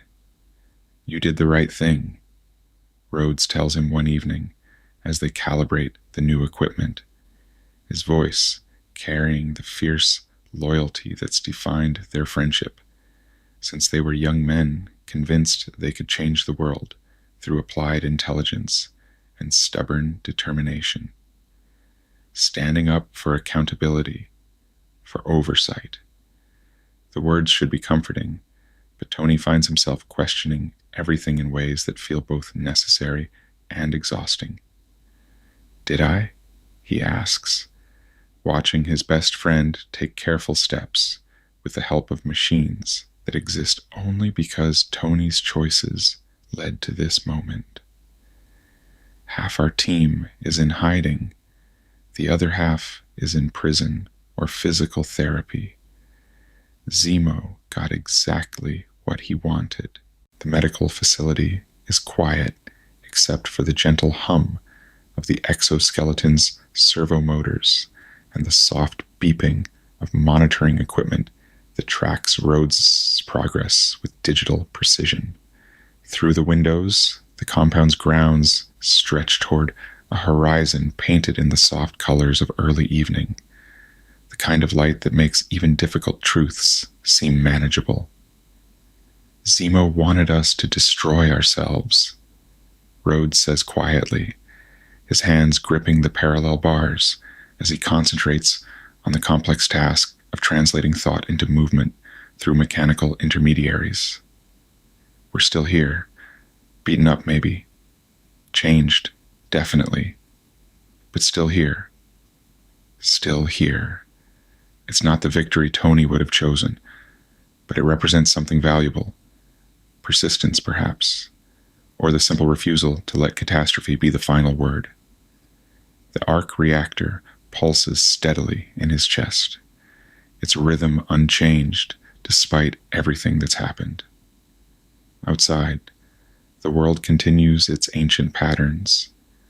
People falling in love and worrying about mortgages, and trusting that tomorrow will offer new possibilities for ordinary happiness. The phone sits in a drawer in Tony's workshop, an old flip phone that looks almost quaint, next to the sophisticated technology that fills every other surface. Untraceable and secure, it represents Steve's final gift to their fractured partnership. A way to call for help if the world needs the Avengers again, if the threat is large enough to make their differences seem small by comparison. Tony hasn't used it, but he hasn't thrown it away either. Some fractures heal stronger than they were before the breaking, like bones that knit back together with increased density at the point of trauma. Others leave permanent scars, visible reminders of the places where trust was broken and slowly, carefully rebuilt through the accumulation of small gestures and patient understanding. The Avengers are scattered now, their unity fractured by principles and secrets and the terrible choices that good people make when forced to choose between competing loyalties. But they're still out there, still protecting, still believing that the world is worth saving, even when saving it means sacrificing the easy comfort of shared certainty. Somewhere in the shadows, Steve Rogers and his team continue their work without official sanction or public recognition. They save people who will never know their names, stop threats that will never make the evening news, pay the price for doing right in a world that doesn't always recognize the difference between heroism and vigilantism. Tony remains at the compound with those who chose accountability over autonomy, building new technologies and training new heroes while wrestling with the understanding that sometimes being right feels surprisingly similar to being wrong.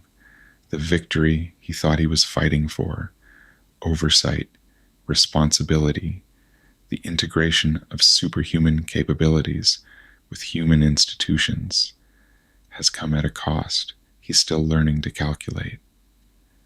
Winter settles over the compound like a blanket, covering everything in the quiet that comes after breaking.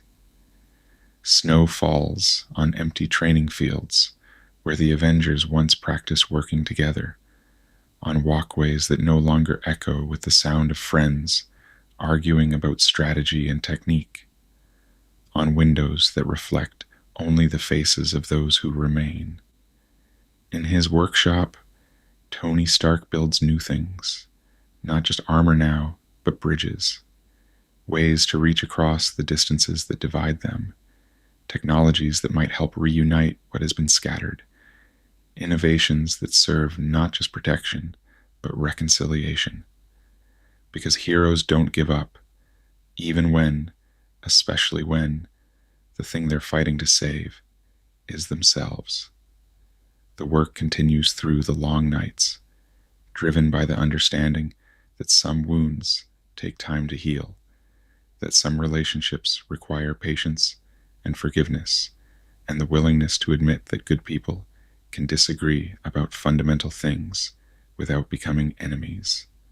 The arc reactor's glow illuminates blueprints for devices that don't exist yet, tools for building connection across the gaps that principle and pride have carved between people who once fought side by side. Rest comes slowly to those who've lost their certainties, who've learned that being right doesn't always feel like victory, that protecting the world sometimes requires sacrificing the things you love most about it.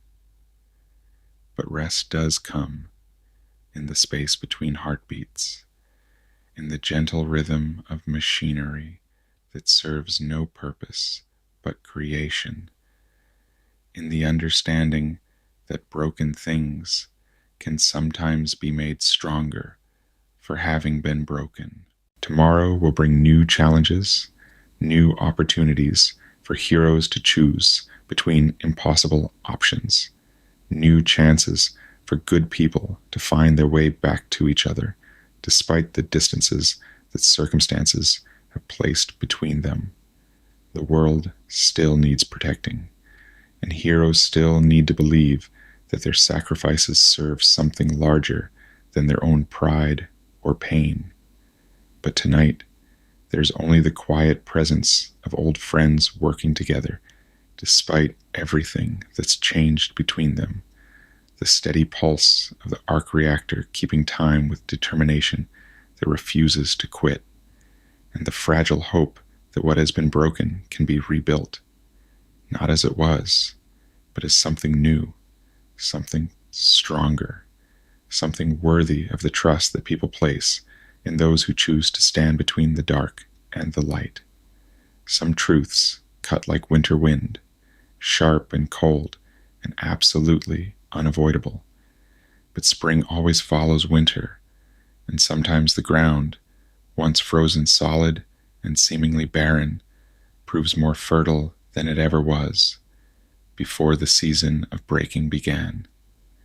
In the quiet hours before dawn, when the compound rests easy and the city sleeps beneath stars that have witnessed the rise and fall of countless civilizations, Tony Stark sits in his workshop and builds tomorrow's hope from the fragments of yesterday's certainties. The work continues, as it always has and always must, driven by the simple understanding that love expressed through sacrifice is the closest thing to immortality that mortals can achieve, even when that love has been tested by betrayal, strained by principle, and broken by the terrible weight of truth told too late. Especially then, morning comes to Central Park like a promise kept without asking. The air carries that particular freshness that only exists in the hours just after dawn, when the city's endless machinery has paused just long enough for nature to reassert itself. Dew clings to grass blades like liquid crystal, each droplet catching the early light and transforming it into something precious. The reservoir reflects the sky in shades of rose and gold, a mirror for a world that still believes in ordinary beauty. Tony jogs the reservoir loop, his footsteps keeping time with the steady rhythm of the arc reactor, watching New York wake up around him. The path beneath his feet is familiar now, worn smooth by thousands of runners who've traced this same route across decades of mornings just like this one. Joggers pass in both directions, their breathing creating small clouds in the cool air, their expressions carrying the particular peace that comes from physical exertion in beautiful surroundings. Dog walkers negotiate the eternal compromise between human schedules and canine curiosity, their leashes describing patient arcs as their companions investigate every interesting scent. Street vendors set up their carts with the practiced efficiency of people who've performed these same movements so many times they become meditation rather than labor. The endless, ordinary miracle of 8 million people beginning another day unfolds around him like a symphony he's learned to love. Pepper runs beside him, matching his pace with the easy grace of someone who's learned to keep up with Tony Stark in all his forms. The manic inventor, the troubled hero, the man who carries the weight of worlds on shoulders that sometimes feel too narrow for the burden. They don't talk much during these runs. The simple companionship is enough. The shared understanding that some of the best moments happen in the spaces between words. Feel how this feels. The rhythm of feet against pavement, breath moving in and out of lungs that work without conscious thought. Muscles warming to the familiar task of forward motion. The way the world simplifies during exercise, reducing itself to the immediate sensations of body and environment, crowding out the anxieties that usually fill every available mental space. It's on one of these mornings, as they slow to a walk near the Alice in Wonderland statue, where children will gather in a few hours to climb bronze mushrooms and pose for photographs, that Tony tells Pepper about the dream. "We had a kid," he says, the words emerging with a particular hesitance of someone sharing something precious and fragile. "A little girl, Morgan. She was perfect, smart like her mother, stubborn like her father, had your eyes and my attitude problem." The statue rises behind them, Alice frozen in eternal wonder at a world that doesn't quite make sense, surrounded by characters from a story about falling through rabbit holes into impossible places. The morning light catches the bronze in ways that make it seem almost alive, almost ready to step down from its pedestal and join them in this conversation about futures that might or might not come to pass. Pepper stops walking, studies his face with the careful attention she gives to his more dangerous inventions, the ones that might change the world or destroy it depending on choices not yet made. Tony, I know how it sounds, he continues, his voice carrying the vulnerability he usually keeps buried beneath layers of wit and technical expertise. But it felt so real, Pep, like I was seeing something that already happened, or maybe something that could happen if we... He trails off, suddenly uncertain in ways that Tony Stark rarely allows himself to be. They've talked about the future in careful generalities, in the kind of abstract planning that doesn't quite commit to anything specific, but never about this particular vision of it. A daughter with a name that already feels real, a family that exists somewhere in the space between dream and possibility. If we what? The question hangs in the morning air, like possibility itself, like the moment before a coin lands and probability collapses into certainty. Around them, the park continues its ancient rhythms. Birds calling from branches overhead, squirrels conducting their eternal negotiations with the laws of physics, the distant sound of traffic reminding them that the city never truly sleeps, only dozes. Tony reaches for her hand, finds it warm and solid and absolutely real. The connection grounds him in the present moment, even as his mind reaches toward futures he can almost taste. If we stopped being afraid, she squeezes his fingers, doesn't answer immediately, but her smile carries all the response he needs: acceptance, hope, the particular courage that comes from choosing love, despite knowing that love makes you vulnerable in ways that armor can never quite protect against. Later, walking back toward the compound, they talk about small things, schedules and meetings, the Foundation's new initiatives, whether they should repaint the kitchen in the apartment they've started calling home. Ordinary plans made by ordinary people, as if either of them has ever been ordinary, as if their lives haven't been shaped by extraordinary circumstances since long before they found each other.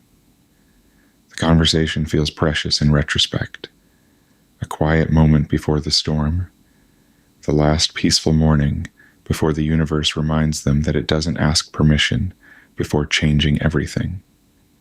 It's Tuesday when the world changes again. Doctor Strange appears in the middle of the compound like a special effect, his cape billowing with theatrical flair that suggests either genuine magical properties or an excellent understanding of dramatic timing. The cloak of levitation, because of course it has a name. Of course Strange's wardrobe includes sentient accessories, settles around his shoulders with the particular smugness of fabric that knows it's more interesting than most people.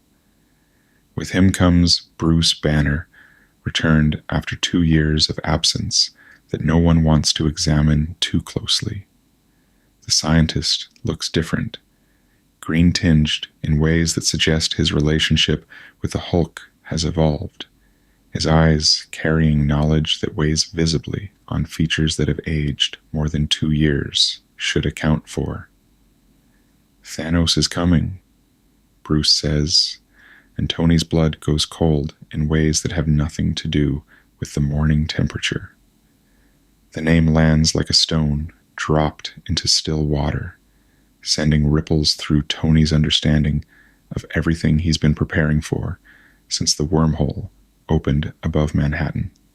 Thanos, the whispered fear in Loki's ravings, the shadow behind intelligence reports and cosmic warnings, the purple-skinned titan who conquers worlds like other beings collect stamps. The thing Tony saw through the portal, patient and inevitable and absolutely certain of its own righteousness. He's looking for the Infinity Stones. Bruce continues, his voice carrying the particular urgency of someone who's seen the enemy up close and understands exactly how outmatched they are. The words hit Tony with the force of physical impact. 6 stones that control fundamental aspects of reality itself: space, time, mind, soul, power, reality, scattered across the universe like pieces of a puzzle that should never be completed.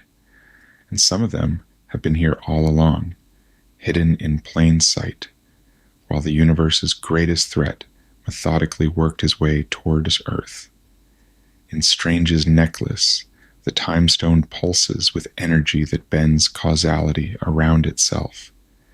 In Vision's forehead, the Mind Stone that gave him consciousness serves as both brain and target, hidden somewhere on Earth, perhaps, or scattered across dimensions Tony doesn't have names for.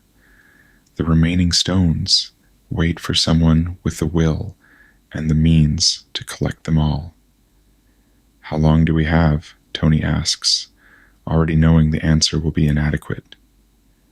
He's coming now, Strange says simply, and the words carry the weight of prophecy, of fate, of the universe's indifferent momentum toward outcomes that care nothing for human plans or hopes. The shadows that fall across New York aren't clouds. They're ships, massive, alien, wrong in every way that matters. The Q-ship hovers over Manhattan like a malevolent moon, its gravity beams carving furrows in the asphalt, pulling cars and debris toward its hull in defiance of every natural law Tony has spent his life trying to understand and harness. The ship's design speaks of intelligence that doesn't think the way humans do, engineering principles that serve aesthetics Tony can't parse, and purposes he can only guess at. It hangs in the sky with the patient certainty of something that has never encountered meaningful resistance, that views the city below as an obstacle rather than a civilization, as raw material rather than home to millions of lives. You know this moment, perhaps, the one where normal life stops and something larger takes its place. When the ordinary concerns that filled your morning, coffee getting cold, emails unanswered, plans made with people you love, suddenly seem both infinitely precious and utterly insignificant. The moment when the scale of what you're facing becomes clear, and you understand that everything you've done until now was preparation for this, whether you knew it or not. Tony suits up in the nanobots that flow across his skin like living metal. The Mark 50, his most advanced creation, represents every lesson learned since Afghanistan, every innovation born from sleepless nights and desperate necessity. The technology responds to his thoughts faster than conscious command, forming weapons and shields and propulsion systems from the same raw material, adapting to circumstances before Tony has fully processed what those circumstances require. Around him, the city erupts into chaos as Thanos' forces pour through the streets. People run in patterns that speak of panic without direction, their screams rising above the mechanical roar of the alien ship's systems. Emergency services mobilize with the particular efficiency that comes from too much practice with extraordinary threats. their sirens adding counterpoint to the symphony of disaster.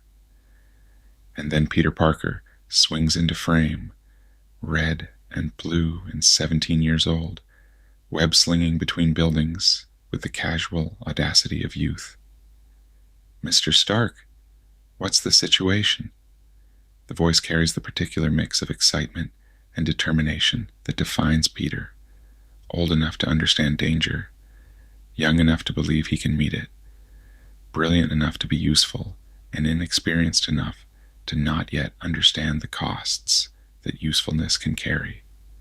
The iron spider suit deploys around Peter faster than thought. Gold and red nanobots flowing over his homemade costume. Technology that could fund small countries, wrapping around a teenager from Queens who learned to fight crime by watching YouTube videos and believing that with great power comes great responsibility. Tony's love and terror made manifest in every safeguard he can imagine. The suit includes medical systems that can stabilize most injuries, communication arrays that can reach anywhere on Earth, defensive capabilities that exceed most military hardware. Every feature represents something Tony fears might happen to this kid he's come to care about more than professional distance should allow. The Q-ship rises, carrying Strange toward whatever fate awaits him in the void.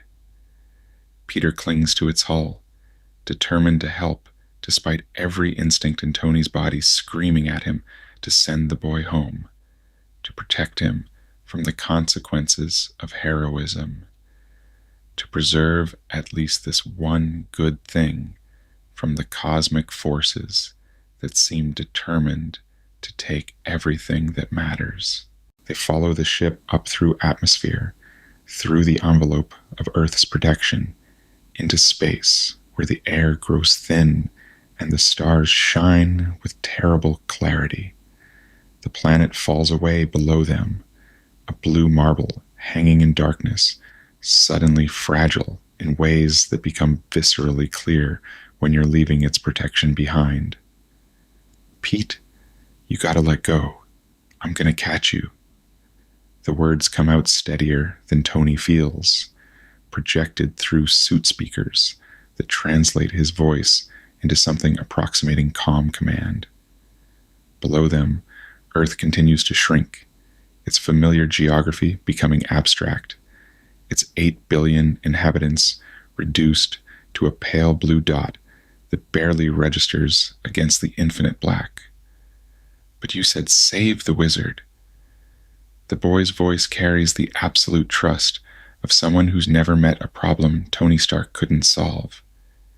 Even here, at the edge of space, with an alien ship carrying them towards certain death, Peter believes his mentor will find a way. The faith is simultaneously touching and terrifying. Touching because it speaks to a relationship Tony never expected to have. Terrifying because it means Peter will follow him into dangers no 17-year-old should face. Tony does what Tony always does when the situation exceeds normal parameters. He adapts, improvises, turns the enemy's strength against them, using their momentum to board the ship and rescue Strange from Thanos' lieutenants. The fight that follows is brutal and desperate, conducted in corridors designed for beings that don't quite share human proportions, against opponents whose abilities require constant adjustment and innovation. But they win. They always win, until the day they don't. The ship carries them to Titan, a dead world where Thanos once lived, where the ruins of a civilization speak of power misused and consequences beyond imagining. The planet's surface stretches in all directions like a wound in reality, its atmosphere thin and orange-tinged, its gravity slightly wrong in ways that make movement feel like swimming through invisible resistance. The ruins themselves tell a story that Tony doesn't want to understand. massive structures that once held millions, now empty and crumbling, their purpose lost to time and catastrophe. Streets that lead nowhere, buildings that open onto nothing, the architectural skeleton of a society that no longer exists to give it meaning. What happened here? Peter asks, his voice carrying the particular horror of someone encountering extinction for the first time. Thanos happened, Strange says quietly. His own world, his own people. He watched them die from resource depletion and overpopulation, and decided the only solution was to prevent it from happening elsewhere. By killing half of all life in the universe, before it could grow beyond what the resources could sustain.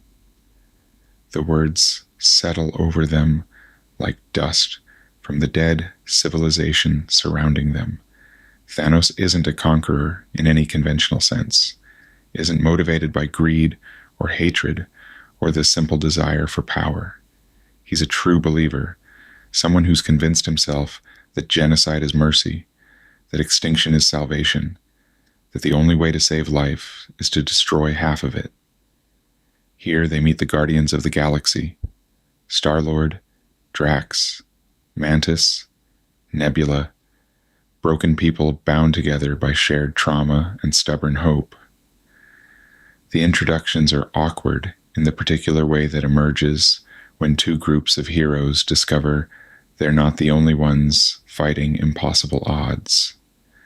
Everyone wants to be in charge. Everyone has ideas about how to proceed. Everyone carries losses that make trust feel like luxury rather than necessity. Quill's bravado covers wounds that haven't healed from watching Yondu die. Drax's rage masks grief for a family murdered by Thanos' forces. Mantis's empathy makes her acutely aware of everyone's pain, including her own.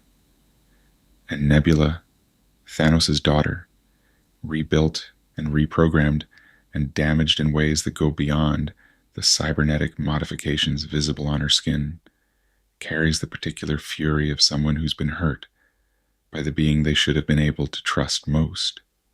Strange sits apart from the group, his eyes closed in meditation, the time stone pulsing gently at his throat as he extends his consciousness through possibilities that stretch ahead like branches on an infinite tree. The magic he works is different from Tony's technology, operating on principles that don't reduce to engineering or physics. But the concentration on his face is familiar. The expression of someone pushing the limits of their abilities in service of a goal that might be impossible. When he opens his eyes, his expression carries the weight of terrible knowledge. I went forward in time, he tells them quietly, his voice carrying the particular exhaustion that comes from experiencing too much too quickly. Saw 14,605 possible futures. The number hangs in the thin Titan air like a verdict waiting to be pronounced. 14 million futures, each one branching into countless variations, each one representing choices made and unmade, lives lost and saved, outcomes that range from total victory to absolute annihilation. And how many do we win? The question comes from Tony, but they all need the answer, need something to hold on to as they plan an impossible assault on the universe's most dangerous being, some basis for hope that what they're attempting has any chance of success. One out of 14,605 possibilities, they succeed exactly once. The odds are a mathematical impossibility dressed up as hope, the kind of number that should make strategic withdrawal the only rational choice. But they're here, and Thanos is coming, and someone has to stand between the mad Titan and the universe he's decided to save through slaughter. The battle, when it comes, showcases everything they're capable of. Peter's speed and agility, enhanced by the iron spider suit's capabilities, allow him to engage threats that would overwhelm most human combatants. Strange's mastery of the mystic arts creates opportunities that technology alone couldn't provide, bending space and time in ways that give them advantages they shouldn't have. The Guardians' desperate courage fills gaps in their formation, their willingness to sacrifice themselves for strangers, speaking to something noble that survives even in people shaped by trauma. And Tony, giving everything his genius can devise, every innovation and adaptation and desperate improvisation that's kept him alive since Afghanistan. The Mark 50 unfolds in configurations he's never tested, responds to situations he's never imagined, evolves in real time to meet challenges that would have been science fiction a decade ago. He is the sum of every lesson learned, every failure survived, every quiet hour spent in workshops trying to build something worthy of the trust people place in Iron Man. For a moment, one impossible, beautiful moment, it works. They have Thanos restrained, the combined strength of everyone present barely sufficient to hold him in place. The Infinity Gauntlet, already housing several stones, sits on his hand like a prize waiting to be claimed. Mantis perches on his shoulders, her empathic abilities flooding his consciousness with sensations that overwhelm even his formidable will. Spider-Man's webs reinforce restraints that technology and magic have created together. The gauntlet is almost within reach. Victory so close, Tony can taste it in the thin air of a dead world, can feel it in the strain of muscles pushed beyond normal limits, can see it in the desperate hope on the faces of everyone who's sacrificed everything to reach this moment. Then Peter Quill learns that Gamora is dead, that Thanos killed the woman Quill loved, threw her off a cliff on a distant world as payment for the Soul Stone, sacrificed his own daughter to gain power that would let him murder half the universe. Grief overwhelms strategy. Quill's rage breaks the concentration they've all been maintaining, shatters the fragile equilibrium that was their only advantage. His fists striking Thanos' face accomplish nothing except breaking Mantis' connection, giving the Titan the moment he needs to reassert control. The moment shatters like crystal against stone. Everything they've accomplished dissolves in the space between one heartbeat and the next, undone by the same emotions that make them heroes in the first place. They lost because they cared, because love and rage and the desire for justice don't pause to calculate optimal outcomes. Thanos breaks free with the casual ease of someone who was never truly restrained, only momentarily inconvenienced. He demonstrates the difference between playing at godhood and actually possessing it, wielding the stones with a precision that speaks of practice and understanding that goes beyond mere power. He throws a moon at them, actually reaches into the sky of this dead world and pulls its satellite from orbit, hurling it at the battlefield with the nonchalance of a child throwing stones. The scale of the attack is beyond comprehension, beyond anything Tony's prepared for, beyond any response that technology or courage can provide. The fight becomes desperation, then survival, then the terrible mathematics of how long they can delay the inevitable. Each of them falls in turn, overwhelmed by power that makes their best efforts seem like gestures of defiance rather than genuine resistance. Tony gives him everything. The armor unfolds in configurations he's never tested, weapons he's never used, innovations born from pure desperation and the absolute refusal to accept defeat. Blade and repulsor and missile, nanotechnology reshaping itself faster than thought, every piece of his genius focused on a single goal. Stop the Mad Titan. He draws blood, actually manages to cut Thanos, to make the universe's most dangerous being bleed.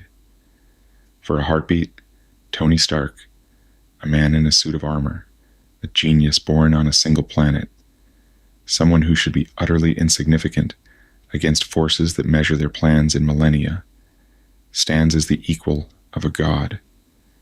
The achievement feels hollow even as it happens, a symbolic victory against someone who's already won, a gesture of defiance that changes nothing except the accounting of damage dealt before the inevitable conclusion.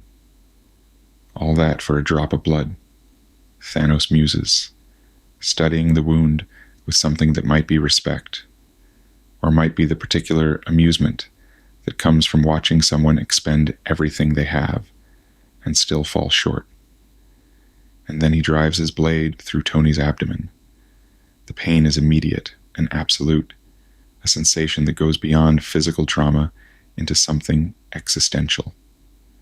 Tony falls, the nanobots trying frantically to seal the wound, while systems scream warnings about vital signs and catastrophic damage, internal bleeding, organ compromise, the technical language of dying translated into data that scrolls across his helmet's display with terrible precision. He's going to die on an alien world, light years from everything he loves, and his last sight will be Peter Parker's horrified face. The boy he recruited, the teenager he's come to think of as something like a son, watching helplessly as his mentor bleeds out on the surface of a dead planet.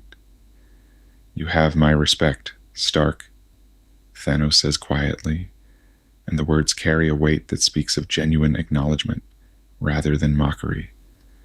"When I'm done, half of humanity will still be alive. I hope they remember you." The recognition feels like cold comfort, like being praised for fighting well by the enemy who's about to destroy everything you care about. Thanos sees Tony clearly, not as an obstacle or an annoyance, but as a genuine threat, someone worthy of notice even in defeat. The respect is real and absolutely useless. Strange looks at him across the battlefield, makes a choice that will echo across time and space, that will determine the shape of futures Tony can't see. Gives up the Time Stone, the very thing they came here to protect, the artifact whose loss could doom half the universe, to save Tony's life. "We're in the endgame now," Strange says, and Tony understands, even through the haze of pain and blood loss. This is the one future where they win.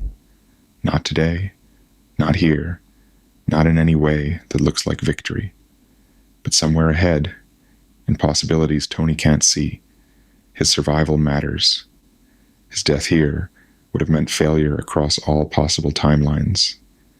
The stone goes to Thanos, completing the collection that will give him power over all reality. With it, the Mad Titan gains control over time itself, the ability to manipulate causality at will, the final piece of a puzzle that should never have been completed. Thanos teleports away, leaving them broken and bleeding on Titan's surface, leaving them alive, which shouldn't feel like mercy but somehow does, a stay of execution rather than a pardon, but alive, still breathing, still hoping, still believing that somewhere in the vast web of possibility Strange has seen, they find a way to win. The snap, when it comes, feels like silence, not the dramatic catastrophe you might expect. No thunderclap of divine judgment, no flash of light that marks the moment when half of all life in the universe ceases to exist. Just a moment when reality holds its breath, when the fundamental forces that govern existence pause in their ancient dance, and then exhales half of all life into nothing. Tony feels it before he sees it. A wrongness in the air, a subtle shift in the pressure of reality itself, as if the universe has suddenly become lighter in ways that have nothing to do with physics.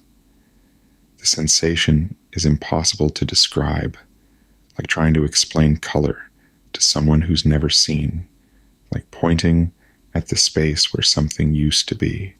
Mantis goes first, her empathic abilities perhaps making her more sensitive to the change that's sweeping across creation. She looks at her hands with confusion, watching as they begin to dissolve into particles that drift away like ash from a fire that's burning without heat or flame.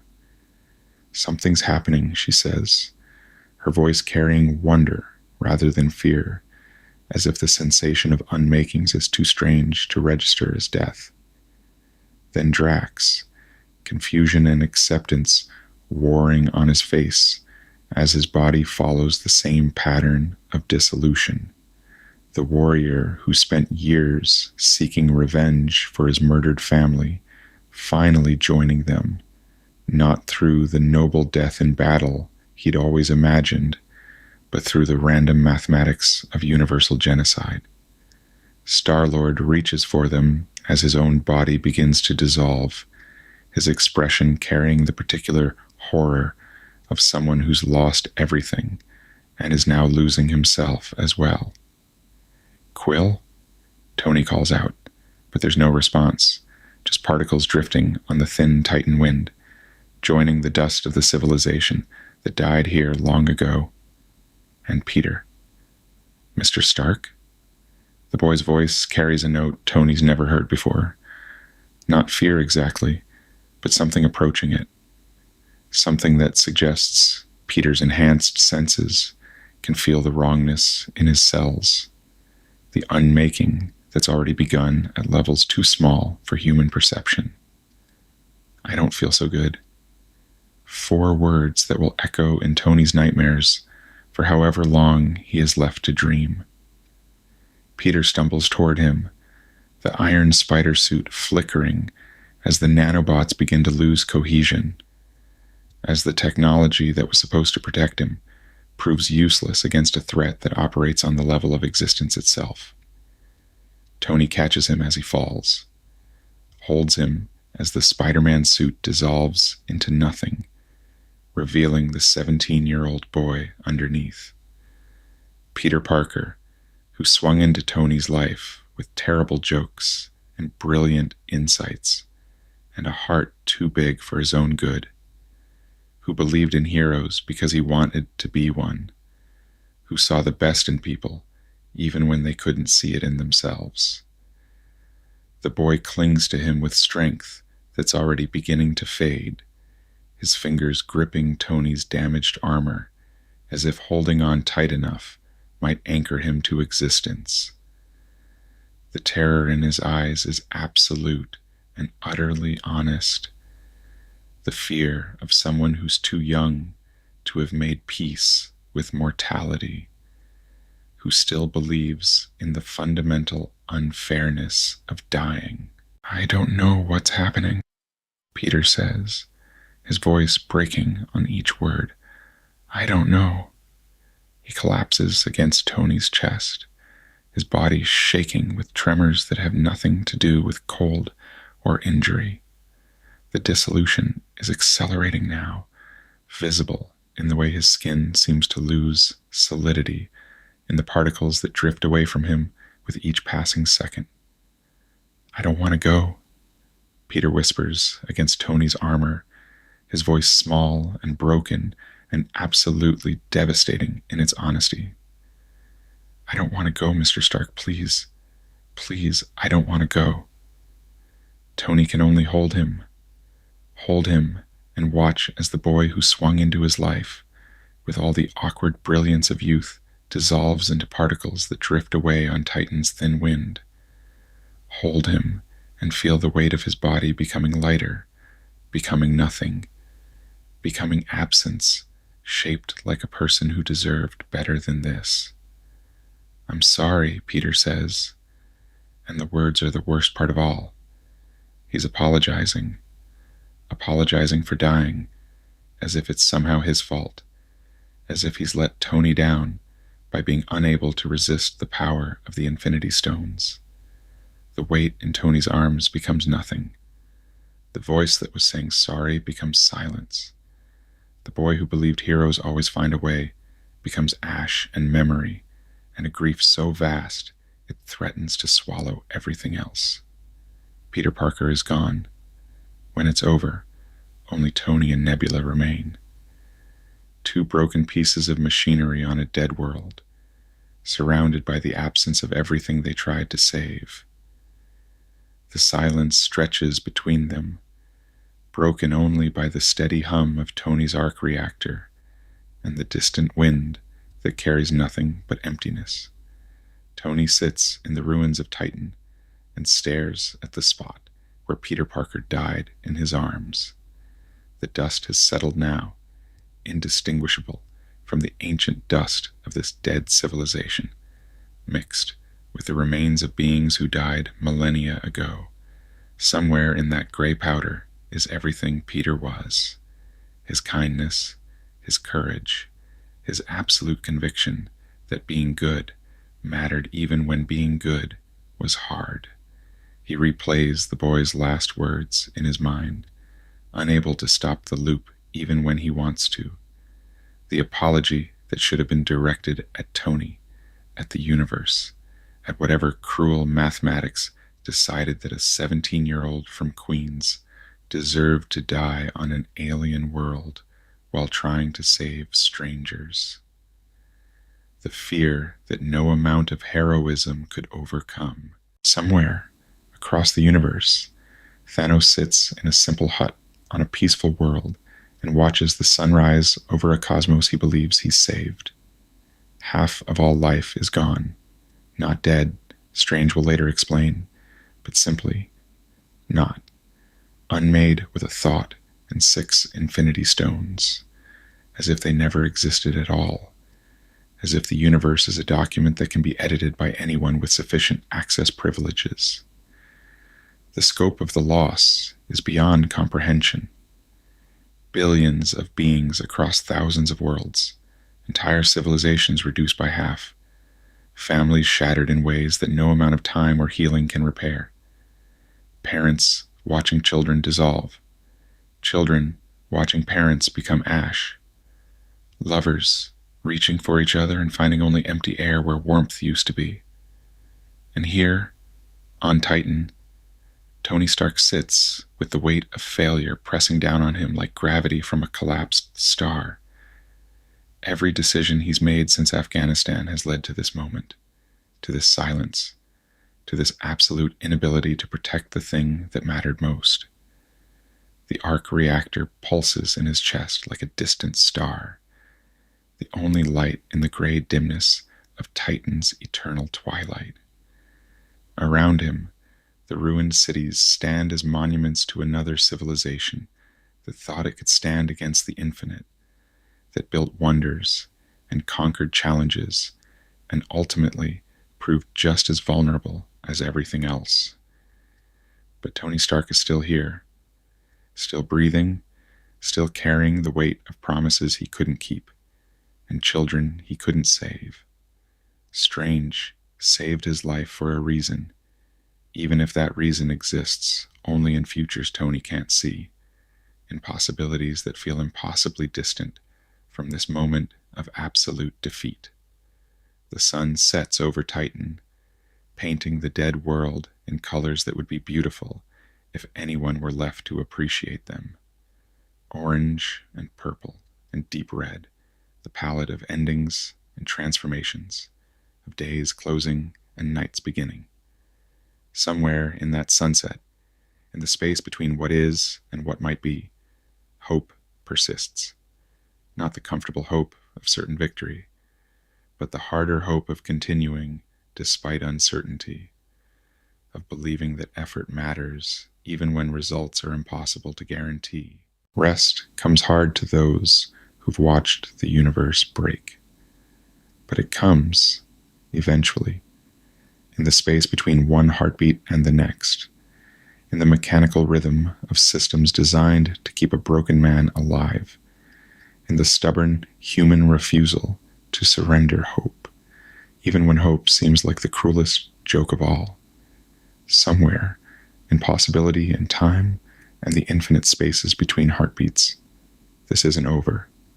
Somewhere, the boy who called him Mr. Stark and believed heroes could save the day is more than memory and ash. Tony closes his eyes and listens to the arc reactor's steady pulse, counts the beats like a promise he's not sure he can keep.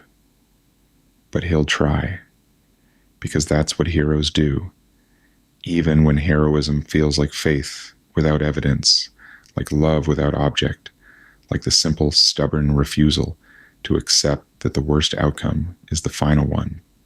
They try, and sometimes, in one future out of 14 million, trying is enough.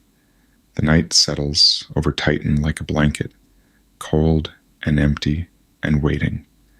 In its darkness, two survivors begin the long work of finding their way home, carrying with them the weight of everyone they've lost, and the fragile hope that loss doesn't have to be the end of the story. That somewhere, somehow, in ways they can't yet see, the story continues. And the ending hasn't been written yet. The armor was never the point. It was always the heart underneath. A man who had everything and nothing, who learned slowly over many years that the most important thing he could ever build was not a suit or a tower or a wall around the world. It was a home. And that's where we'll leave things tonight. If you're still awake, thank you for listening. If you've already drifted off, sleep well. The Sanctum will be here when you return. If you enjoyed this story, a like or subscribe helps other people find their way here too. Good night.